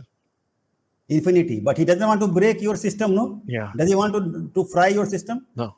He'll give whatever I can take. Can you tolerate God? Seriously. Really? I mean, can you tolerate God? You can't tolerate God. But he knows how much you can take. So he will start giving you. He will give you first with a dropper, no? 1 drop. Because you can absorb only that much. That is why it takes time. It is not that God is not omnipotent. God is omnipotent.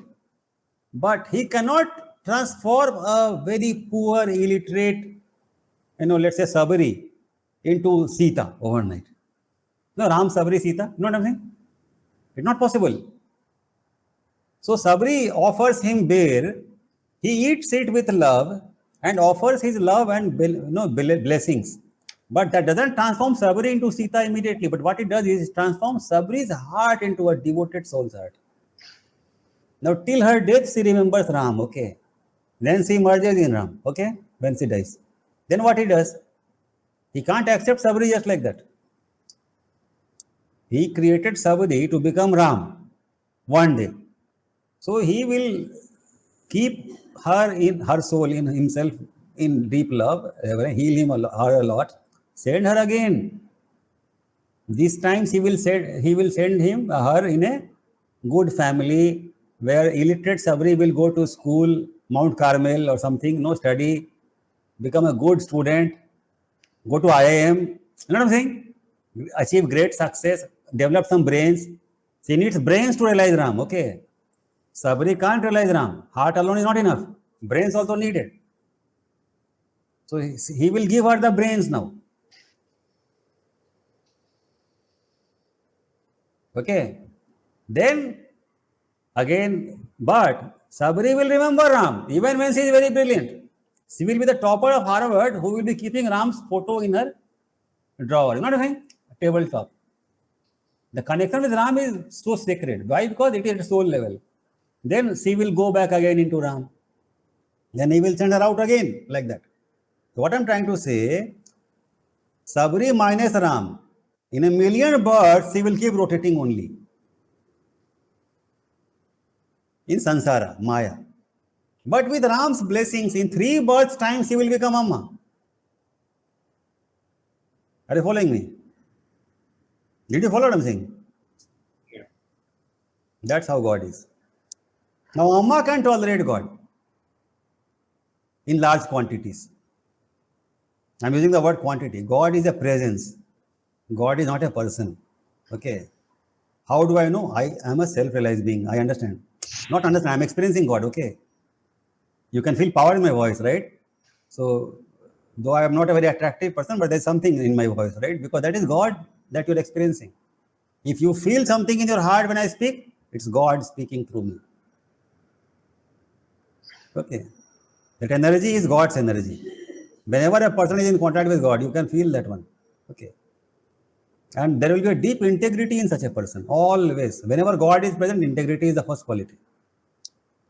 Anyone who experiences God can never deceive, can never cheat, can never harm, can never hurt.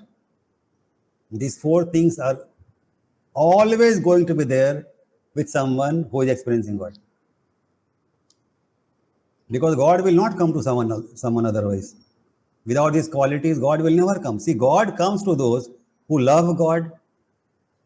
Write it down. Write it down and never lose this one.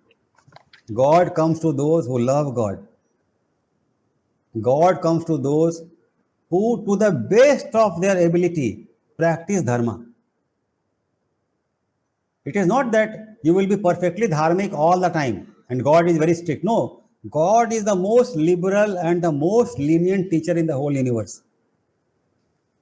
He will forgive you for 1,000 mistakes, 1,000,000 mistakes, 1,000,000,000,000 mistakes.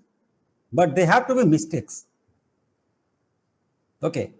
Or otherwise, when your vasana is overpowering you and you love God and you know that you are going to do something wrong, you tell God, Baba, you don't see this side, okay? You turn your face, I am doing this bad thing. You do that one. I have done that many times. God is okay. That is love between me and God. You saw anything? I am telling God, you see, I am now getting very angry with this fellow. I'll screw this guy, okay? You just turn your face that side. And I do that one. God said, fine, go ahead, no problem. एक थप्पड़ मेरी तरफ से मार उसको. God says.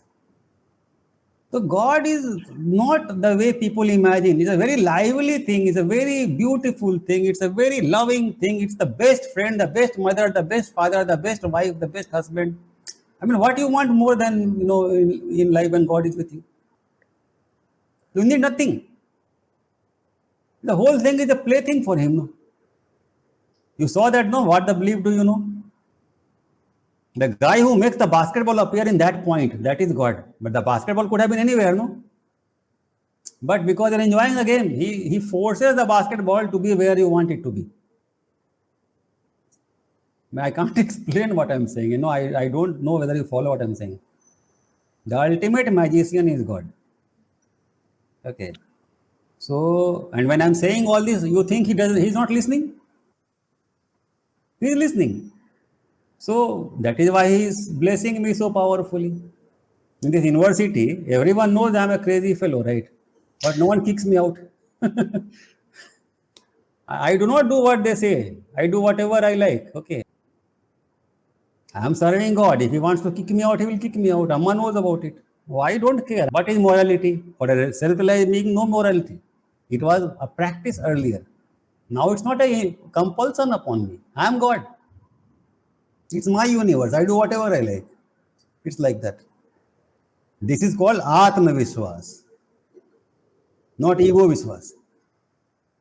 I found my Atma, the indestructible Atman. That is why Rajiv Sir can talk like this. I need nothing. What I need? You think I'm someone's employee?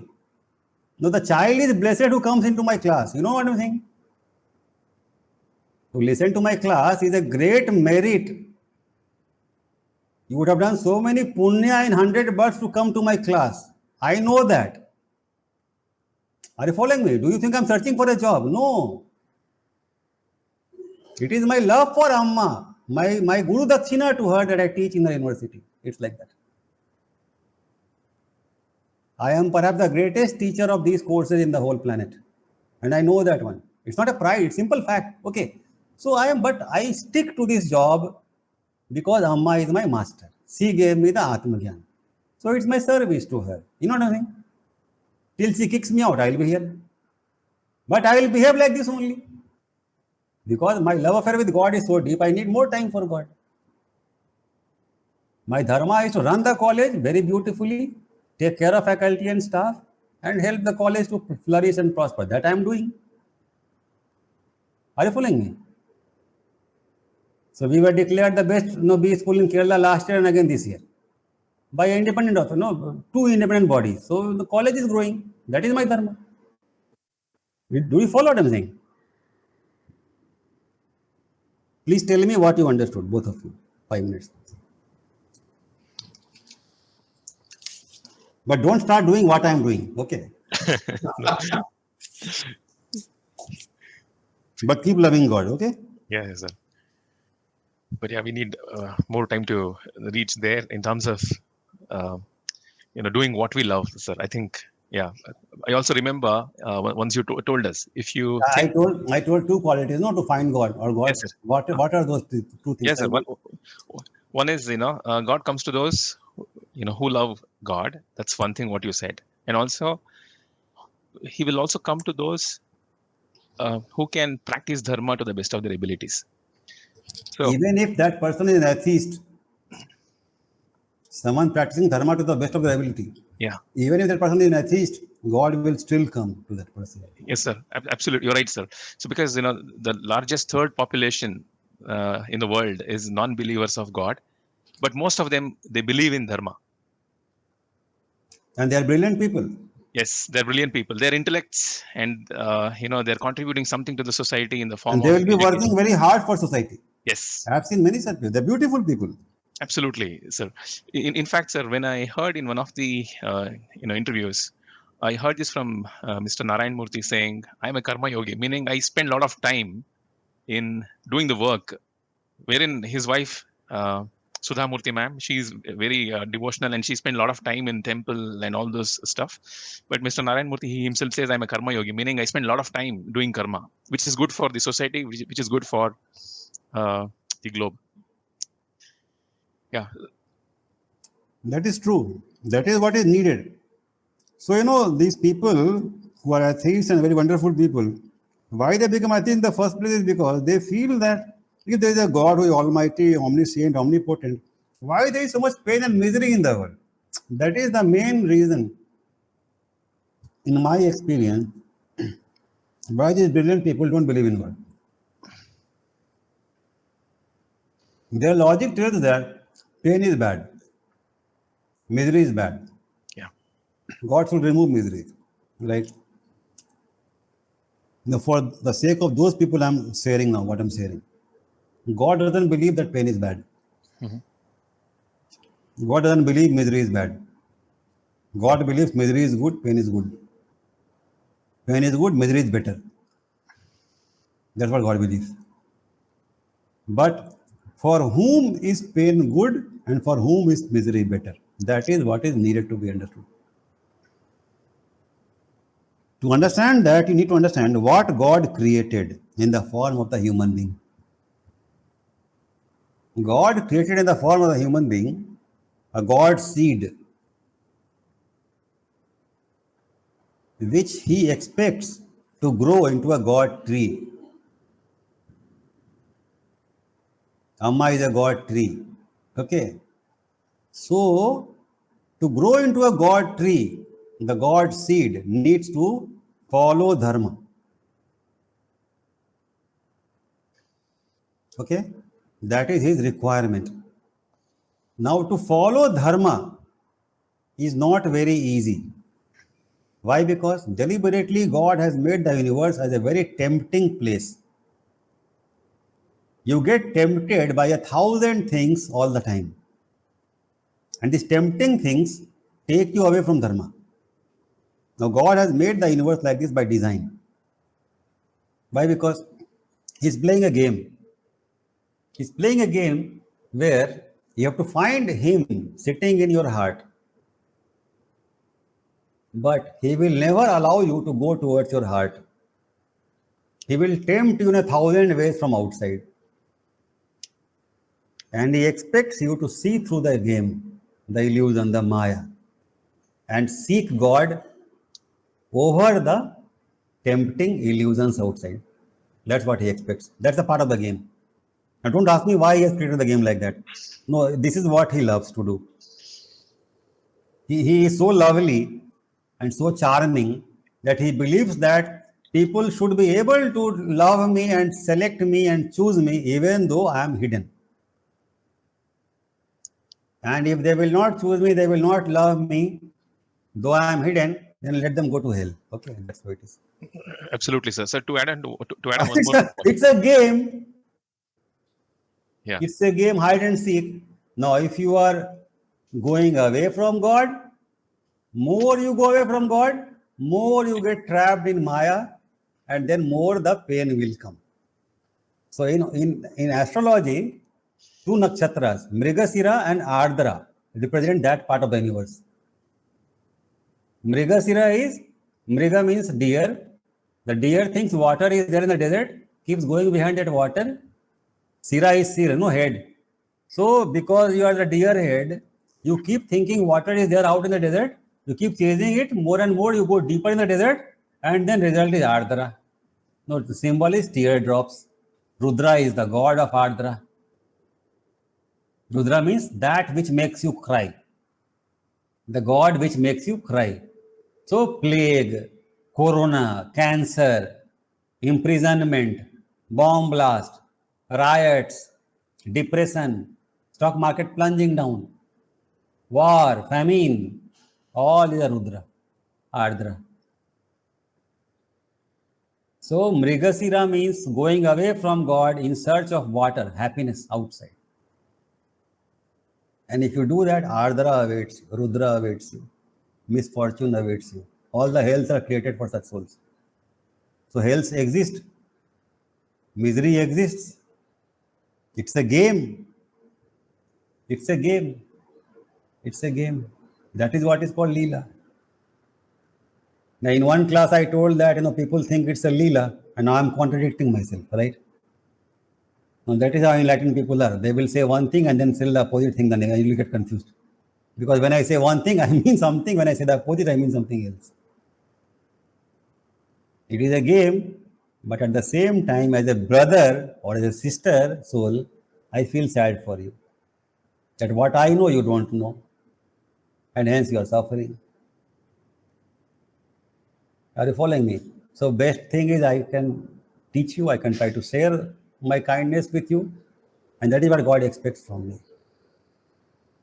God doesn't expect me to make fun of my fellow brother or sister who is suffering. So no master will laugh at or make fun of a soul in trouble. Though he knows that it's a game, a Leela. But still Amma will wipe the tear, Amma will still help. Because that is her Dharma. Her God expects that from her. If she doesn't do that, she will lose the favor of God. God loves her because she loved the humanity. God loves me because I love the humanity. Are you following me? I'm sharing some very complex ideas. I don't know whether you're following me or not. Are you following so me? following. Yes. Yes, sir. Yes. Okay. Can you tell me in simple language what you understood? For the sake of public also.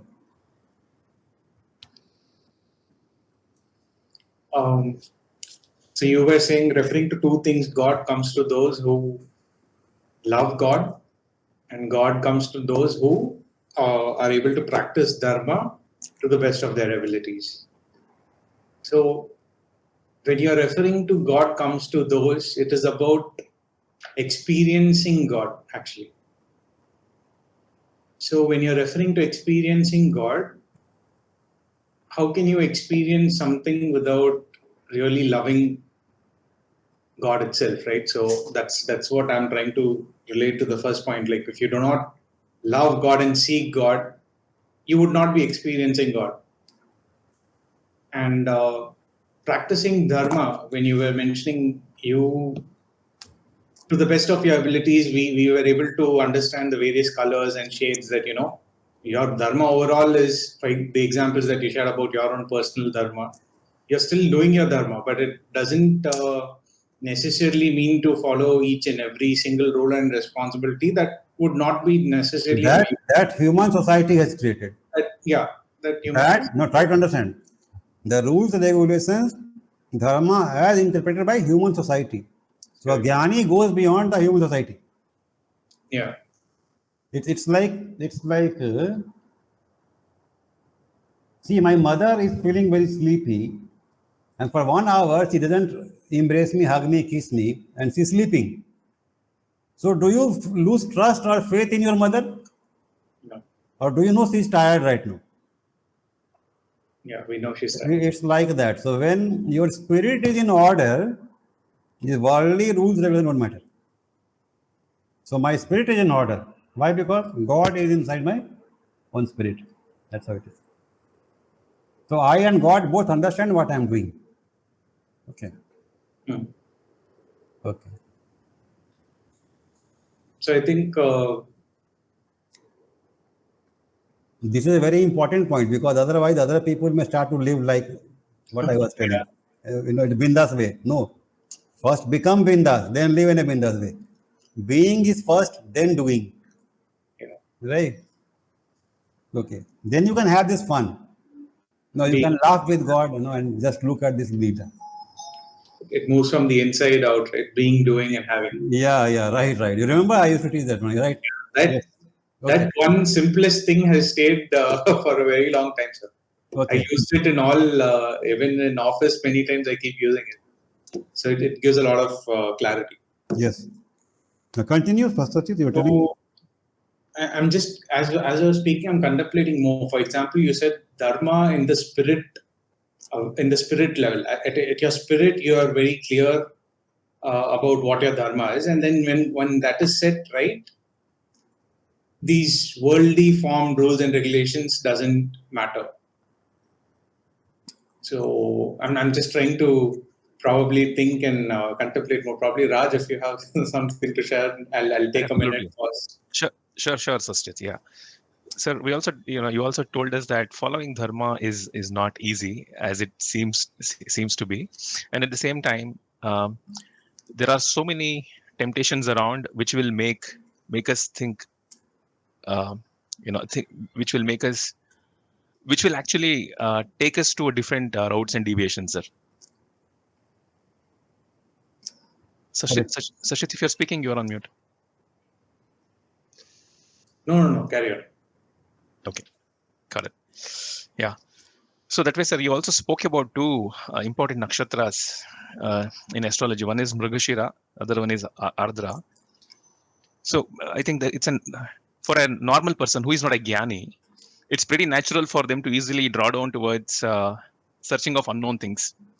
Like how deer goes and search for water in a desert, but ultimately it realizes that it has reached the wrong place, and even it might die without the availability of water. So that is Ardra. That is where things end. So at the beginning of the class, sir, you were also referring to an important statement, which is for every human problem, the solution is not with the machines or technology or money. The solution is always in the spiritual. So though God is hidden, and everyone knows that God is not visible, it's only in the experience. However, when they're into the problem, they're the level of belief and the level of faith, which is at the next level, will naturally increase. They turn back to the spirituality. And as you also said, sir, when it comes to a jnani versus a person who is not enlightened, even to the smallest extent, the difference is they try to follow the principles and dharma laid out by the society. But when it comes to a jnani, there is no religion, because for him, he sees God in every religion, and he doesn't think that only if I go to one place, I'll be able to get my happiness. Wherever he is, jnani will get the happiness. It doesn't matter where the person is.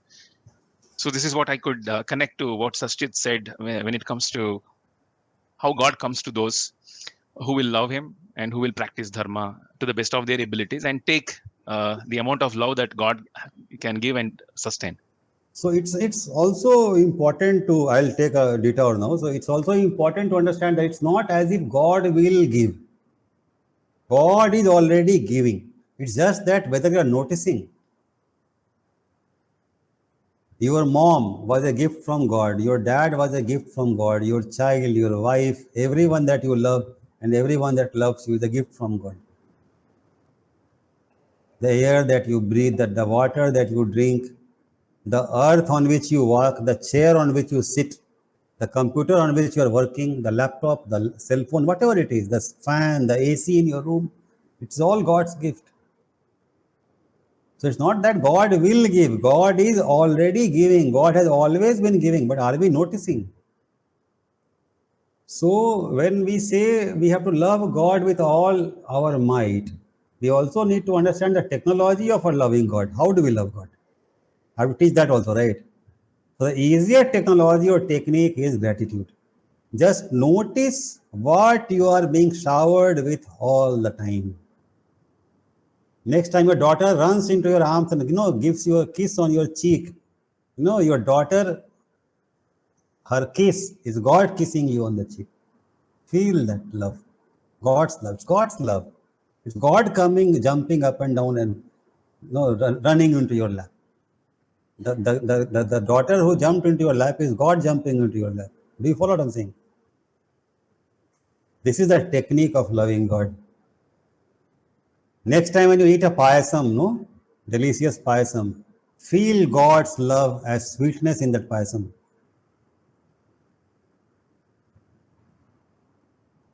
When you sleep on your bed, that velvet or that beautiful silken, that bed sheet, feel God in that velvety touch, in that smooth touch. It is God who is ensconcing you in His arms as you go to sleep. Feel God embracing you when you go to sleep. Remember God when you go to sleep. Now sleep will become blissful, no? You are surrendering to God. So when you sleep, you say, oh God, I surrender to you. Please take care of me even as I sleep. Just simple, this much. You were sleeping earlier also. Now you are entrusting God with the responsibility of taking care of you. Believe me, if you do that, you will not die in an earthquake. That's for sure. Or an aeroplane crash. Okay. Because you trust God. You will die natural death as a biological death, not a peaceful death. But when you die, you will die into God. Just like you sleep into God, you will die into God. Simple practice like that. It's a matter of trust only, So faith is trust also in God, right? Everyone can drop a catch, right? But God never drops a catch. Don't you agree with me? No, only foolproof pair of hands God it belongs to God. He will never drop you. Okay. You apply any filter, it may fail to protect, but God will always protect. But He will protect in His own way. He will let you be vulnerable to 1,000 things, but never lose your faith. Those 1,000 things are there to improve you. But He will protect you in a fundamental way. And He will guide you. So He will guard you and guide you. That is what I'm trying to say. Yeah, that is the correct expression. He will guard you and guide you. He is not a guard only. He is a guide also. Both. That is important to understand. And He is a giver. So God is a guard, God is a guide, God is a giver. 3 G's. Very nice. Okay. This I created just like that. Okay. As I was talking, it came to me. God gave me this new idea. Okay. So God is a guard. This is inspired by God Himself. Okay. So God is a guard, God is a guide, and God is a giver. I love this one.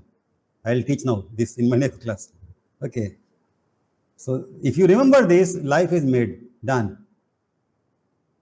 Just practice this for next 6 months and let me know how happy you become and how God increases in your life more and more day by day. And this is a sure short way to beat all the 9 planets of astrology. Because where God is there, all planets surrender. Because they were meant to bring you to God. All the 9 planets were trying to bring you to God. Okay. Even Rahu was trying to bring you to God in his own way. Rahu rules Ardra, okay. Mrighashira is ruled by Mars. Ardra ruled by Rahu. So, even Rudra, Rahu, is actually helping you to reach God. By killing you in the desert, it is teaching you, don't run after the mirage next time, okay, my dear child. So even Rahu is killing you in the desert, is teaching you something in compassion. Even Rudra is teaching you. not to follow the wrong goals. Okay. Why God has made universe like this? Because He wants the knowledge to be experiential, not theoretical. So law of karma is there to support your experiential growth, not theoretical growth. He wants a real God, not a theoretical God. Out of whom? Out of you. He is God, but He wants you to become God. Like a loving parent. But a loving parent and a wise parent, and hence doesn't protect you from pain. Which pain? Pain that you have created. How? By your choices. Law of karma. Why your choices are of lower quality? Because you have lower intelligence. But he says, I don't care. You got a human brain. Use it. He says, use it. Ardra, Rahu, Rudra doesn't care. He only knows how to kill. Okay. In the butcher yard, the butcher doesn't care how you landed here. He just kills. That's his dharma. Are you following me? I am teaching something very beautiful. This is a different, it will open your eyes what I'm saying. You can start to live with brutality. The brutal guy is the Rahu, Rudra. Remember Rudra next time.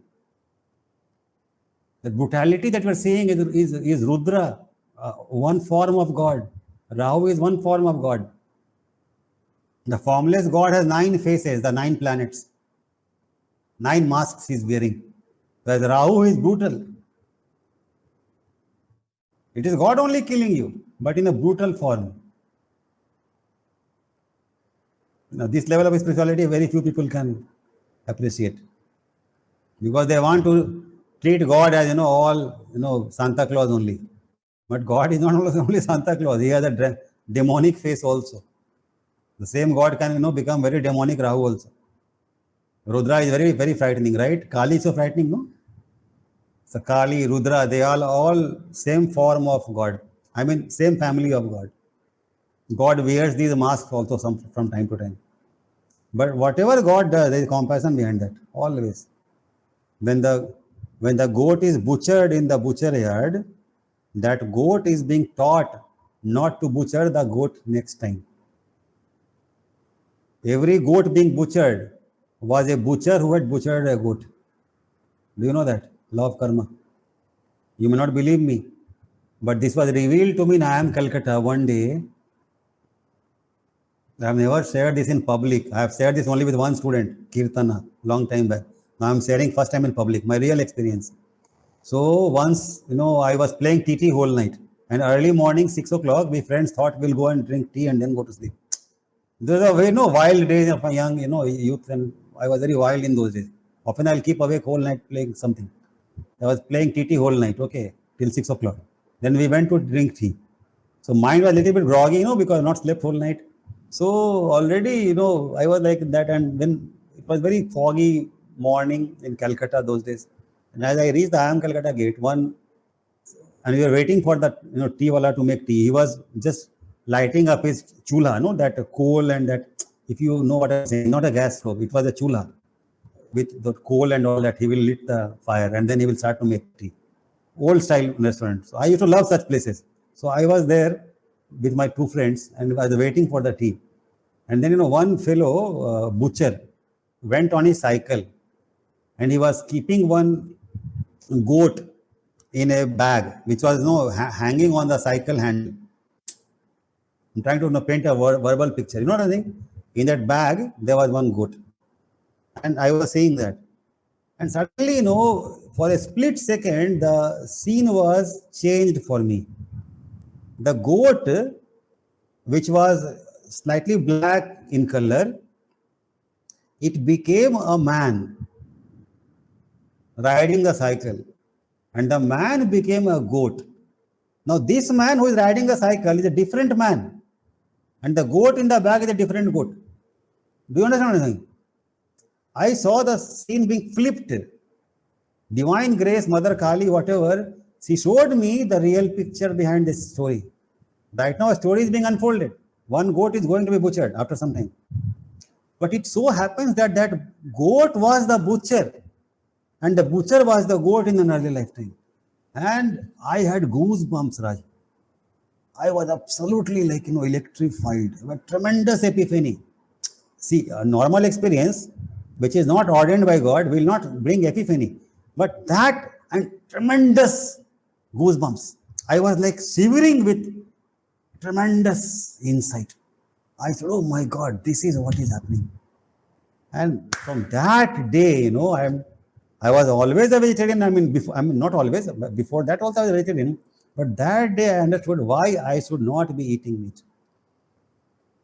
Because I should not partake of that karma. It's a horrendous karmic cycle. Now you read history. Some fellow came, some invader. The army that he was having has thousands of soldiers, right? What they did? They killed so many people that 1.5 mile long stretch of road had dead bodies on both sides. People were converted on the point of a sword and killed for not converting. Such crimes have happened in the past, right? So don't you think a violent past will bring a violent present by law of karma? And don't you think a violent present will bring a violent future by law of karma? So what is the healing to this? The healing is to not be violent. Break the cycle. I had taught once, forgiveness. Cycle of hatredness. Sadhu had shared something about his friend he had forgiven. You remember that one? So that same thing I am telling. So the only way to break the cycle of violence is to not be violent yourself. You let go and let God. You let go and let God. Rudra kills, but you don't be the Rudra that kills. That's the choice. Let Rudra be. You don't become Rudra for some other goat. Maybe he killed you, but you don't kill him. So what you can do is, you can buy the goat and release it, not kill it.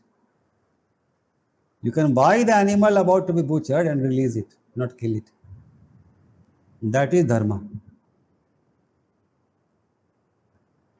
And believe me, if you are doing that also, that is also following a higher law. Because a doubt may come, but sir, are we not interfering in law of karma?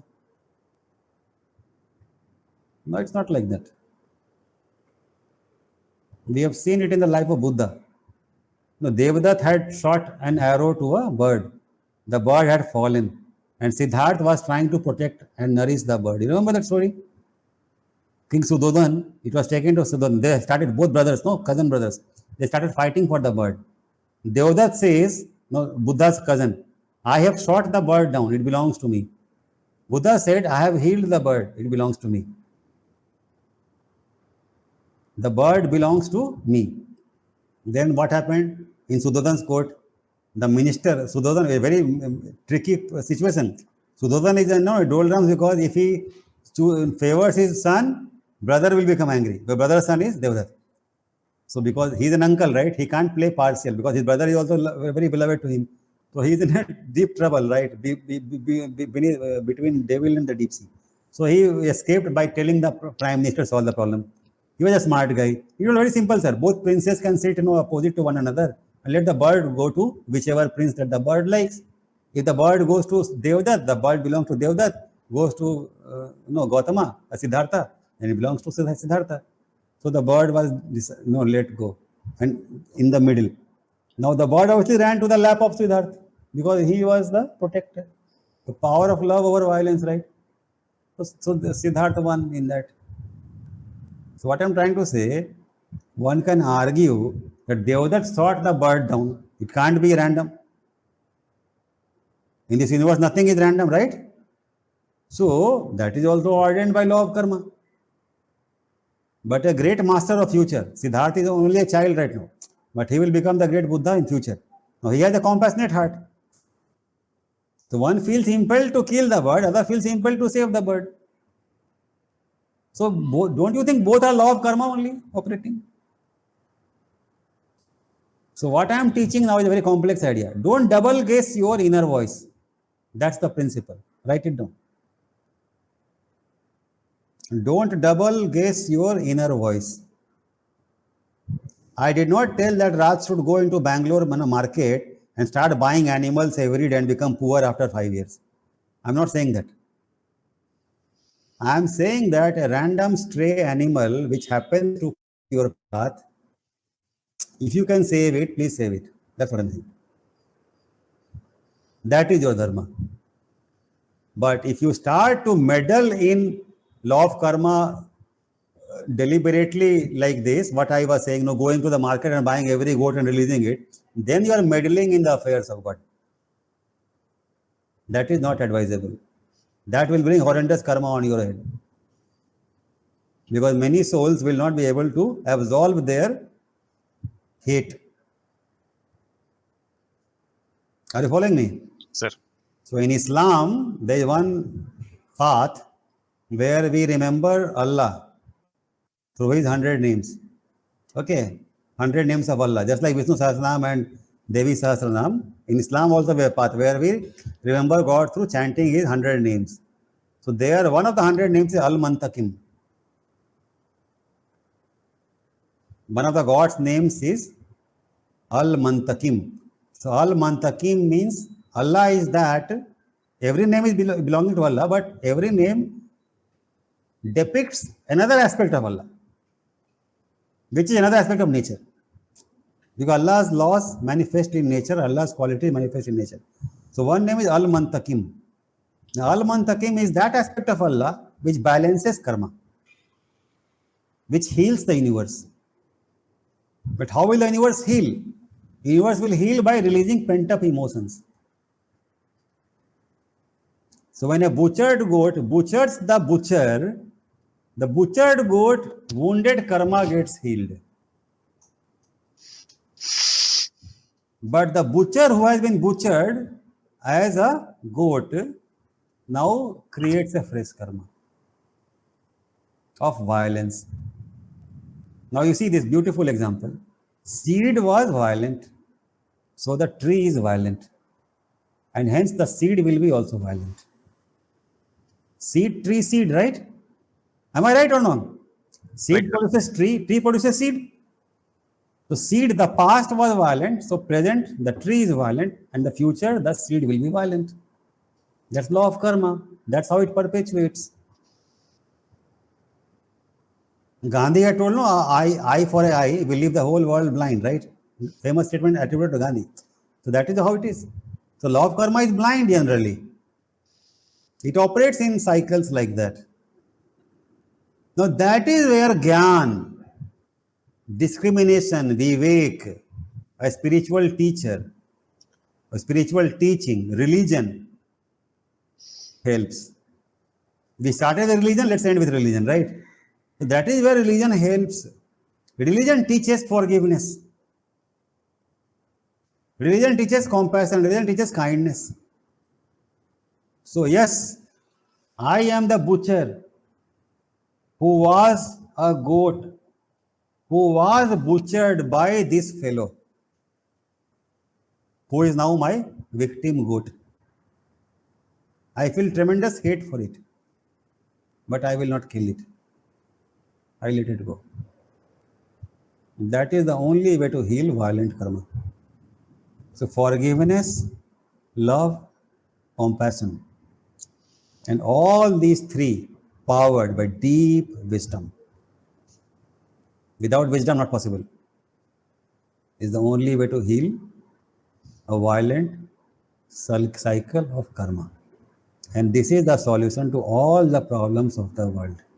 If every citizen of this planet understands what I just taught, then everyone, all 8 billion people will start to heal their karmas by not wounding their would-be victim. So money lender will forgive the borrower of all the accumulated compound interest and tell, return my principal. If he can't return the principal, he will give the principal amount to a third party and tell him to return on the behalf of B. A, B, C. He will introduce, I am a very rich fellow, money lender. I have become a saint now. I want to heal this karma between A and B. my borrower and me. So I am practicing usuri, USURY, right? Till today. Now after listening to this lecture, I will not practice usuri.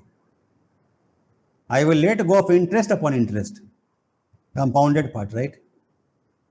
And I will tell the party to pay the basic principal and little bit of interest. No, not simple interest, not compound interest. Okay. If not, okay, don't pay the interest. Only the principal you pay. I can't pay. Then, okay. Then I will create a party C. I will give money to C to pay to me on behalf of B. And tell B, you pay me when you have. So I have healed my karma. Okay? You may wonder, but sir, is it not foolishness? It's not foolishness. It's a very good business. Why I was exploiting B? Because he exploited me. I am wounded. So naturally, nature has given me the chance. Okay.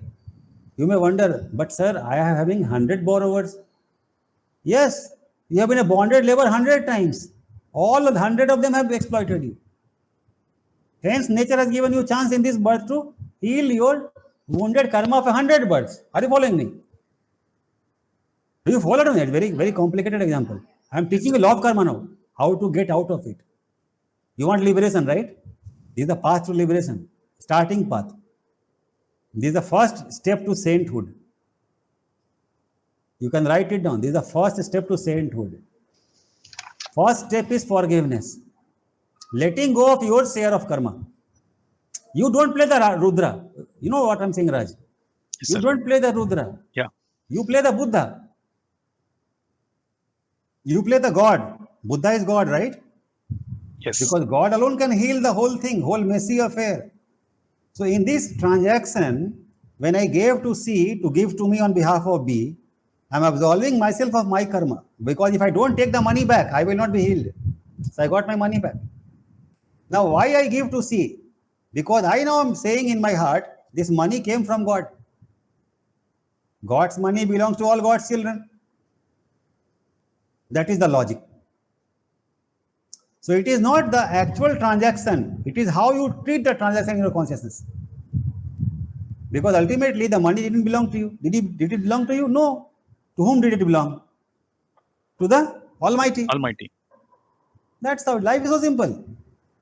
For a Jnani, life is so simple. Otherwise, a spider's web, Saschit, not possible to get out of using your brains. Not possible. Only divine logic can, can bring you out. The divine logic. So now what happens to B, you may ask? Now it is B's problem. If B is a clever fellow, Mrighashira, he will not return the money.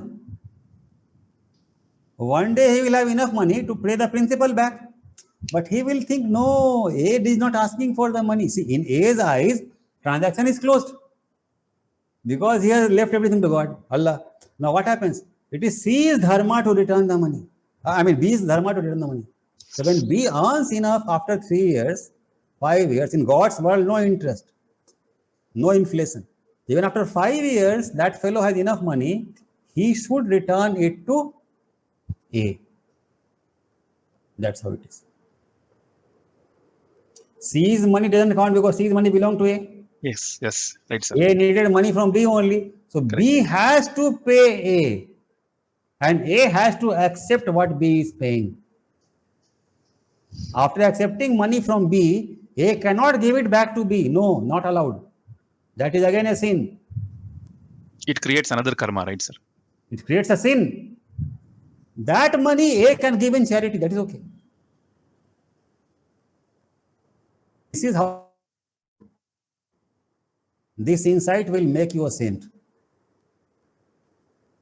Money is never important. Karma is important.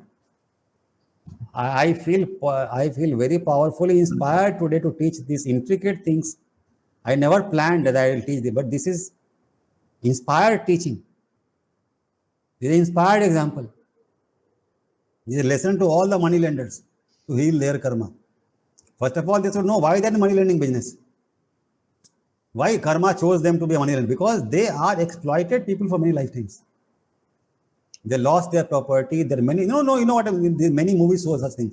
They are a victim for so many lifetimes. So now they are being allowed to heal their karma. But in the process, what will happen is that a fresh cycle of fate will be created. They will not escape. They will again become a victim in future lifetimes. No, same bonded labor again. If you want to play that role of bonded labor and money lender, you keep playing. God doesn't mind. He has a lot of time. But do you want to play that game, Raj, if you are a money lender? No, sir. It's a frightening game. It's a frightening game. Now, if you are Amma, if you are Sai Baba, you can see this cycle. In Sai Charitra, one story is there. Last story I then wind up. Okay, because this class somehow became law of karma operated. Religion triggered all these things. You can see the religion, right? What is religion? Religion is basically praying to God for grace so that you can see all these things, what I'm teaching you today. Living life like this, religious life. A money lender who does what I just taught is living religiously. He is no longer remaining a money lender. He is no longer remaining a bonded laborer in consciousness. He is going beyond the poverty trap. Because can't you see, both the money lender and the borrower, both are poor, spiritually poor. Both are spiritually poor. One is feeling lot of money is equal to wealth. Other is feeling lack of money is equal to poverty. Both are equally poor. Both are wrong. Money has nothing to do with wealth. Wealth means abundance in the heart. Are you following me? Spiritual mathematics is very different. It's all about the heart, never about the reality outside. That's Maya. Okay. So that is religion. So it starts with rituals. Those rituals invoke God's grace. How? When you say Ram, Ram listens. So when you love Ram, Ram loves you back. Then grace pours on you.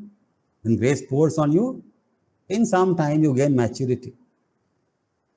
And you start practicing Dharma. And then when you start practicing Dharma, you gain more maturity. When you gain more maturity, you learn how to break free from karma. So religion, Dharma, then breaking free from karma. And you get what? Moksha. And Artha, which is given to you, is used to satisfy your karma and to heal your past karmas. Like moneylender example. So can I take a universal example? Yes. You got a lot of wealth. Do charity. Now what does it mean? Anyone asking for help, don't say no. That is what charity means. Charity doesn't mean that you start simply going to the city and giving money to everyone. No, that is not charity. That is trying to play God. That is a sin. Don't try to play God. It's a very, very fine distinction between both. But in the natural way of life, if someone needs money, seeks help, please help. Why? Because who is generating events? The great generator, God. Quantum mechanics teaches us there is nothing, right?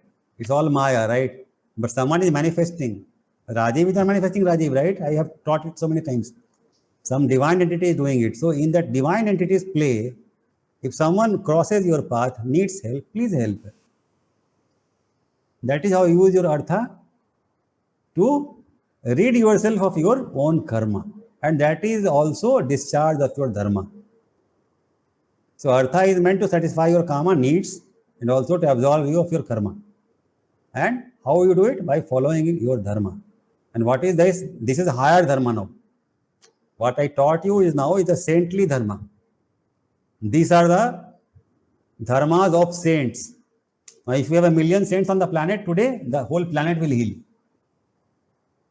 So I taught you today how religion can help you to heal the planet and heal yourself, ultimately. I think I taught very complex things. Can you give me 2-minute summary, both of you, what you followed? All these examples. Absolutely, sir. Sir, anything that we perform as an activity, which is nothing but its law of karma, and if we don't create a distinction between what needs to be cut in this lifetime, it will be carry forwarded, and we have to. It's like seed, tree, seed again, and it's a cycle. We have to go through the same cycle, is what I have understood, sir. And another important aspect of the simple technique, it's very complex to be.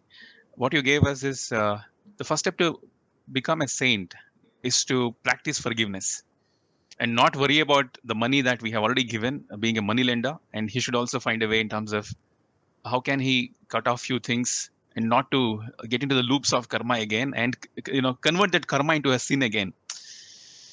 So Brilliant. That's brilliant statement. Not convert karma into a sin again. That's brilliant. I like it. Yes. Exactly. That's what I meant. You have understood. Yep. Okay. And also, in your personal life, as you go along, use your artha to help whenever someone needs help. Don't go out of the way to help. But when someone needs help, crosses your path, do help.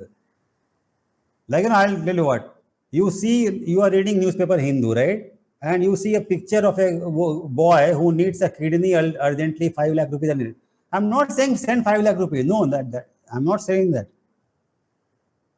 Someone has to cross your path.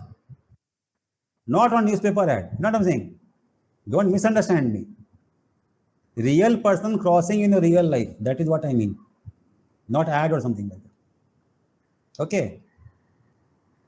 Do you follow what I'm saying? Yes, sir. But on the other hand, if you see a certain ad and you feel very great calling from inside, as if something inside is very deeply telling you to do something, then it's another thing. That's the voice of God. Don't disregard that also. So these things cannot be taught like an airtight compartment. It's very flexible, very dynamic. You have to use your intuition. Okay. Yes, Saschit, you what you followed or what you want to share? So, for me, very important key things where we started about religion.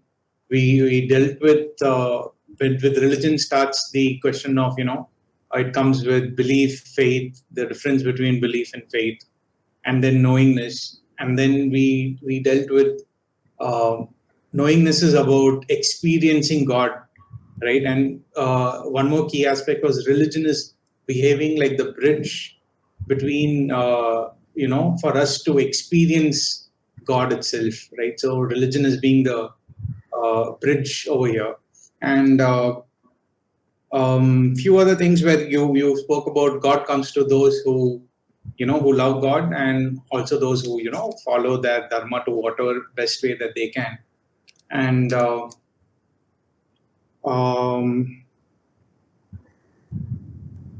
then there's one more important aspect about he'll guide you, guard you, and give you. He's all three. That was an amazing thing. Lot of other insights. I've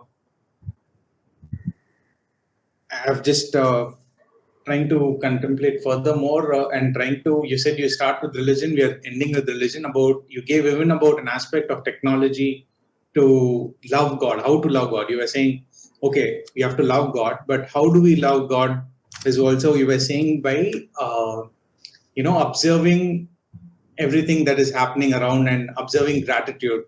So that is God will not only give in future, he's already giving, has been giving all the time. We have failed to notice so far. Yeah. So when we notice, gratitude naturally wells up in the heart. Correct. Right. We don't notice. Right.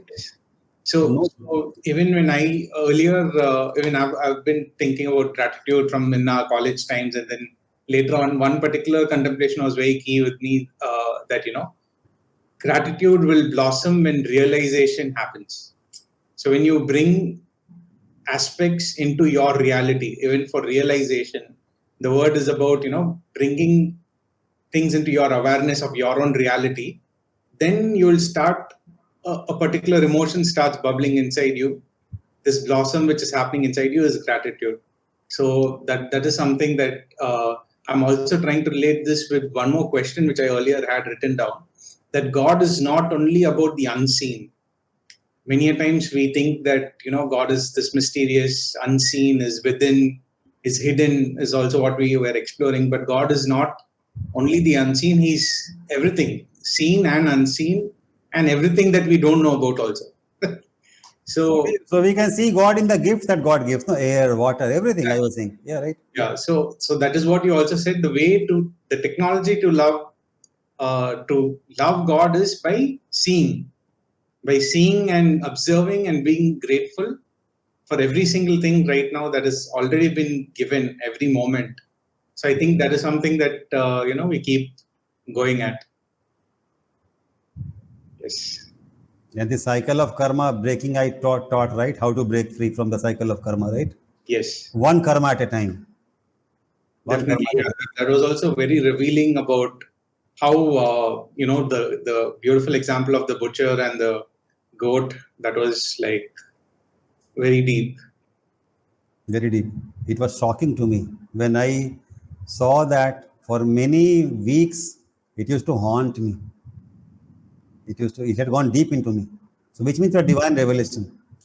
Yeah. For a split second, God had removed the veil, no? The Maya. Yeah. To see the reality behind that event. So it has been very, very grateful to God. No, He has been very kind to me. Yeah. And your last point you said about you cannot teach these things as fixed things about giving also, which you were saying you can use your own intuition also. I mean, before you were saying that I had a lot of questions like, because sometimes you feel a calling or you feel like sharing. And then one aspect that what I was thinking about was if you are, I mean, wanting to experience godliness is our purpose. So, but then there's a thin line which you are saying, don't be God. Don't try to Play God. Play God. So that I don't try. When I say I am experiencing God, doesn't mean that I cross my boundaries. You see, Amma sits in one place and waits for people to come and then she gives a hug. But Amma doesn't go from house to house giving hugs. You see? So, if even when you become God realized, you remain a river. You don't become the ocean. Amma is a river, not the ocean. Amma is very particular. Amma says Sadguru is a river. Once you jump into the river will carry you to the destination, the ocean. She is very clear in saying, I am not God. God is the ocean. Brahman, right? But I am a God realized being, Amma, right? So that's what it is. So every Jnani ultimately becomes a river of love.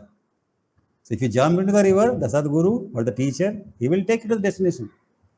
Right? But jump in the right river. Don't jump in the Mrighashira river, who will take you to the desert. Okay, where Ardra is waiting for you. That was beautiful. That example of the river was amazing, sir. Yeah, so river never goes to people's houses telling, please drink. No, river, like I am teaching, right? 2 people are there. Have I stopped other people from coming? No, I have not stopped. But then I will flow, I will share as long as people come. If no one comes, river is still river. Knowledge keeps flowing, right? Then who drinks? Maybe Rohan drinks, Rishi drinks, my wife drinks, my nephews drink, my brother drinks, or my people in the class who come, they drink. River will always flow, right? And even if no one drinks, still river is a river. She has found the ocean. That's how it is. That's life, right? So we can say full stop here today, right? Yeah. It was a very, very, very beautiful class. I don't know. I feel very happy. How do you feel, Raj, Saschit? Sir, very happy about it, sir, because it's giving a lot of happiness, which cannot be quantified and measured and also be expressed. And I, sir, as a concluding remark, sir, so there are so many things that I could take away. I mean, Saschit, for that matter, I think we have taken a lot of things today. And I never heard the story of Devdutt and Gautam Buddha, sir. It was for the very first time that I heard. And It's a story, real story. It's a real story. yes, sir. That was a classic example of the power of love versus power of violence. And if I also, turn it back to karma, right? So how that love automatically the bird is going to the person.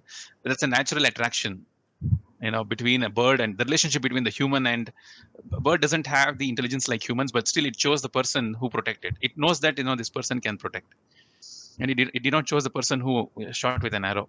So that way, if we look at the karma, what Devadatta created was a karma of wound, but what Gautama Buddha created was karma of love. Karma of love is dharma. Yes. Karma of love is dharma. Karma of fear or karma of hate, karma of violence is adharma. Adharma. That takes you to Rudra. Right. And karma of love takes you to Krishna.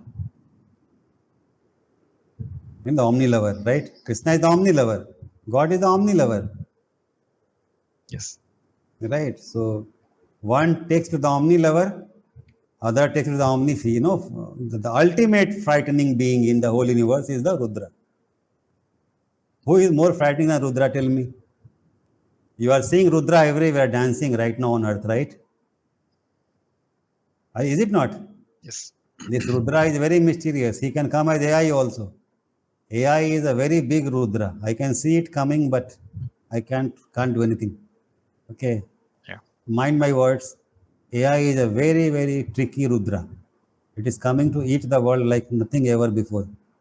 Okay. It's going to be a huge crisis very shortly. Chaos. You will need many enlightened people in those days to bring the earth again back to sanity. Right. Some other class I will share why I said this. You may wonder in the meanwhile why I said this. I'll have my reasons, right? You know that, right? Yeah. Actually, that was one of the questions that I had. Part of I didn't want to bring it up since the time, but No, I will not answer today. You can still Yeah. share the question so that Raj can also contemplate, others can contemplate. Yeah. I'll answer it next class. Tell me what is the question? So we'll start this in the next class. The question was, like you mentioned about this current situation of Kali Yuga, where everything is a cycle, and right now we are towards the end of the Kali Yuga, where everything is in a regression kind of a mode, and then again it will progress from Sattvic. But my question was, when this is going into a complete regression, what is the role of people like you, us attending these classes? What is the role of enlightened beings when probably from a very layman understanding, Kali Yuga means it's all going to go into a complete regression and complete darkness of every aspect, and then if that is the set point, then what is our role in this kind of a situation? What is it? Why do we need more light? Why do we need to grow more light in this kind of a situation? I know intuitively, yes, it is more important to do so, but probably some more clarity on on this particular. Yes, I will not go into depth. I'll go into depth later, but I can tell you only this much. It's only when darkness is at its maximum that the people need the light more. And also when the Maya is at its peak, when Maya is at its peak, then Mrighashira tendencies become also at the peak. They become at a very peak level. Right now, you see, so many malls have come up, and so much consumption is happening, isn't it? And the earth is struggling to keep pace with the amount of consumption we are doing. Is it not? So, what is that? That is Mrighashira behavior. Now, Ardra, wherever Mrighashira will be there, Rudra will be coming. It's natural, right? It's law of karma. So, darkness is at its peak. Why Mrighashira behavior right now? Because people have lost their consciousness. They have lost their awareness. They have lost their connection with divine. Is secularism behind this? Maybe one of the reasons. Secularism looks very attractive, but its repercussions are very drastic. Because when you don't have spirit in your vision, then only materialistic things you see. And all these things are only Maya, only illusion, only. AI is a big Maya, right? Many things are very big Maya. So, idea is that when you go behind Maya, Rudra is going to come. Darkness is going to increase all the time. So, in this case, what happens is when darkness is very high, then the pain also increases manifold. When the pain increases manifold, then many people lose their trust in the established way of doing things. When Maya is experienced by someone in very horrendous quantities, the Ardra part, the Rudra part, the painful part, then what happens? They turn towards God. When all else fails, then only people turn towards God. It's a very age-old thing, right? Isn't it? When you have lost everything, and when you are about to lose your hope also, and only hope that remains is God. That is why you see in astrology, again you see it's very beautiful. Mrighashira, Ardra, then Punarvasu. Next nakshatra is Punarvasu. So you become enlightened again. Light again. Punarvasu. No, you become a divine being again. Vasu is a divine being of light. So idea is when you go through Ardra, it's only then you awaken in Punarvasu. So after Kali Yuga, that is Satyuga starts. Because when you have gone through the cycle of pain at a mass level, then whole collective consciousness will learn its lesson. Ardra lesson, Mrighashira lesson. And then again an era of light will start. Punarvasu will start. So when I teach astrology, you understand all these things. But you can just go and do your research, what I'm saying. Ram was born in Punarvasu Nakshatra. Yes. Punar means again. Vasu means a divine being. For example, Bhishma was a fallen Vasu. In Mahabharata, the character Bhishma was a fallen Vasu. Vasu means he was a divine being. He had fallen to earth because of a curse. And he had forgotten his divinity. But then he ultimately ascends to his divinity again because of Krishna's grace. Okay. So that story is encapsulated in Mahabharata. But idea is that this is a cycle, eternal cycle, Saschit. Don't worry. So darkness will increase. At the same time, light will also increase. Why? Because pain will increase. Pain and light are related. God doesn't hate pain, as I told earlier also. Because pain is a great teacher. Only when you are betrayed again and again in relationships, only then you learn to relate to yourself. Is it not? Let's say someone is a love-lorn or love-sick person, always keeps falling in love. And, if he is not taught a lesson by betrayal, then he will keep running outside for love.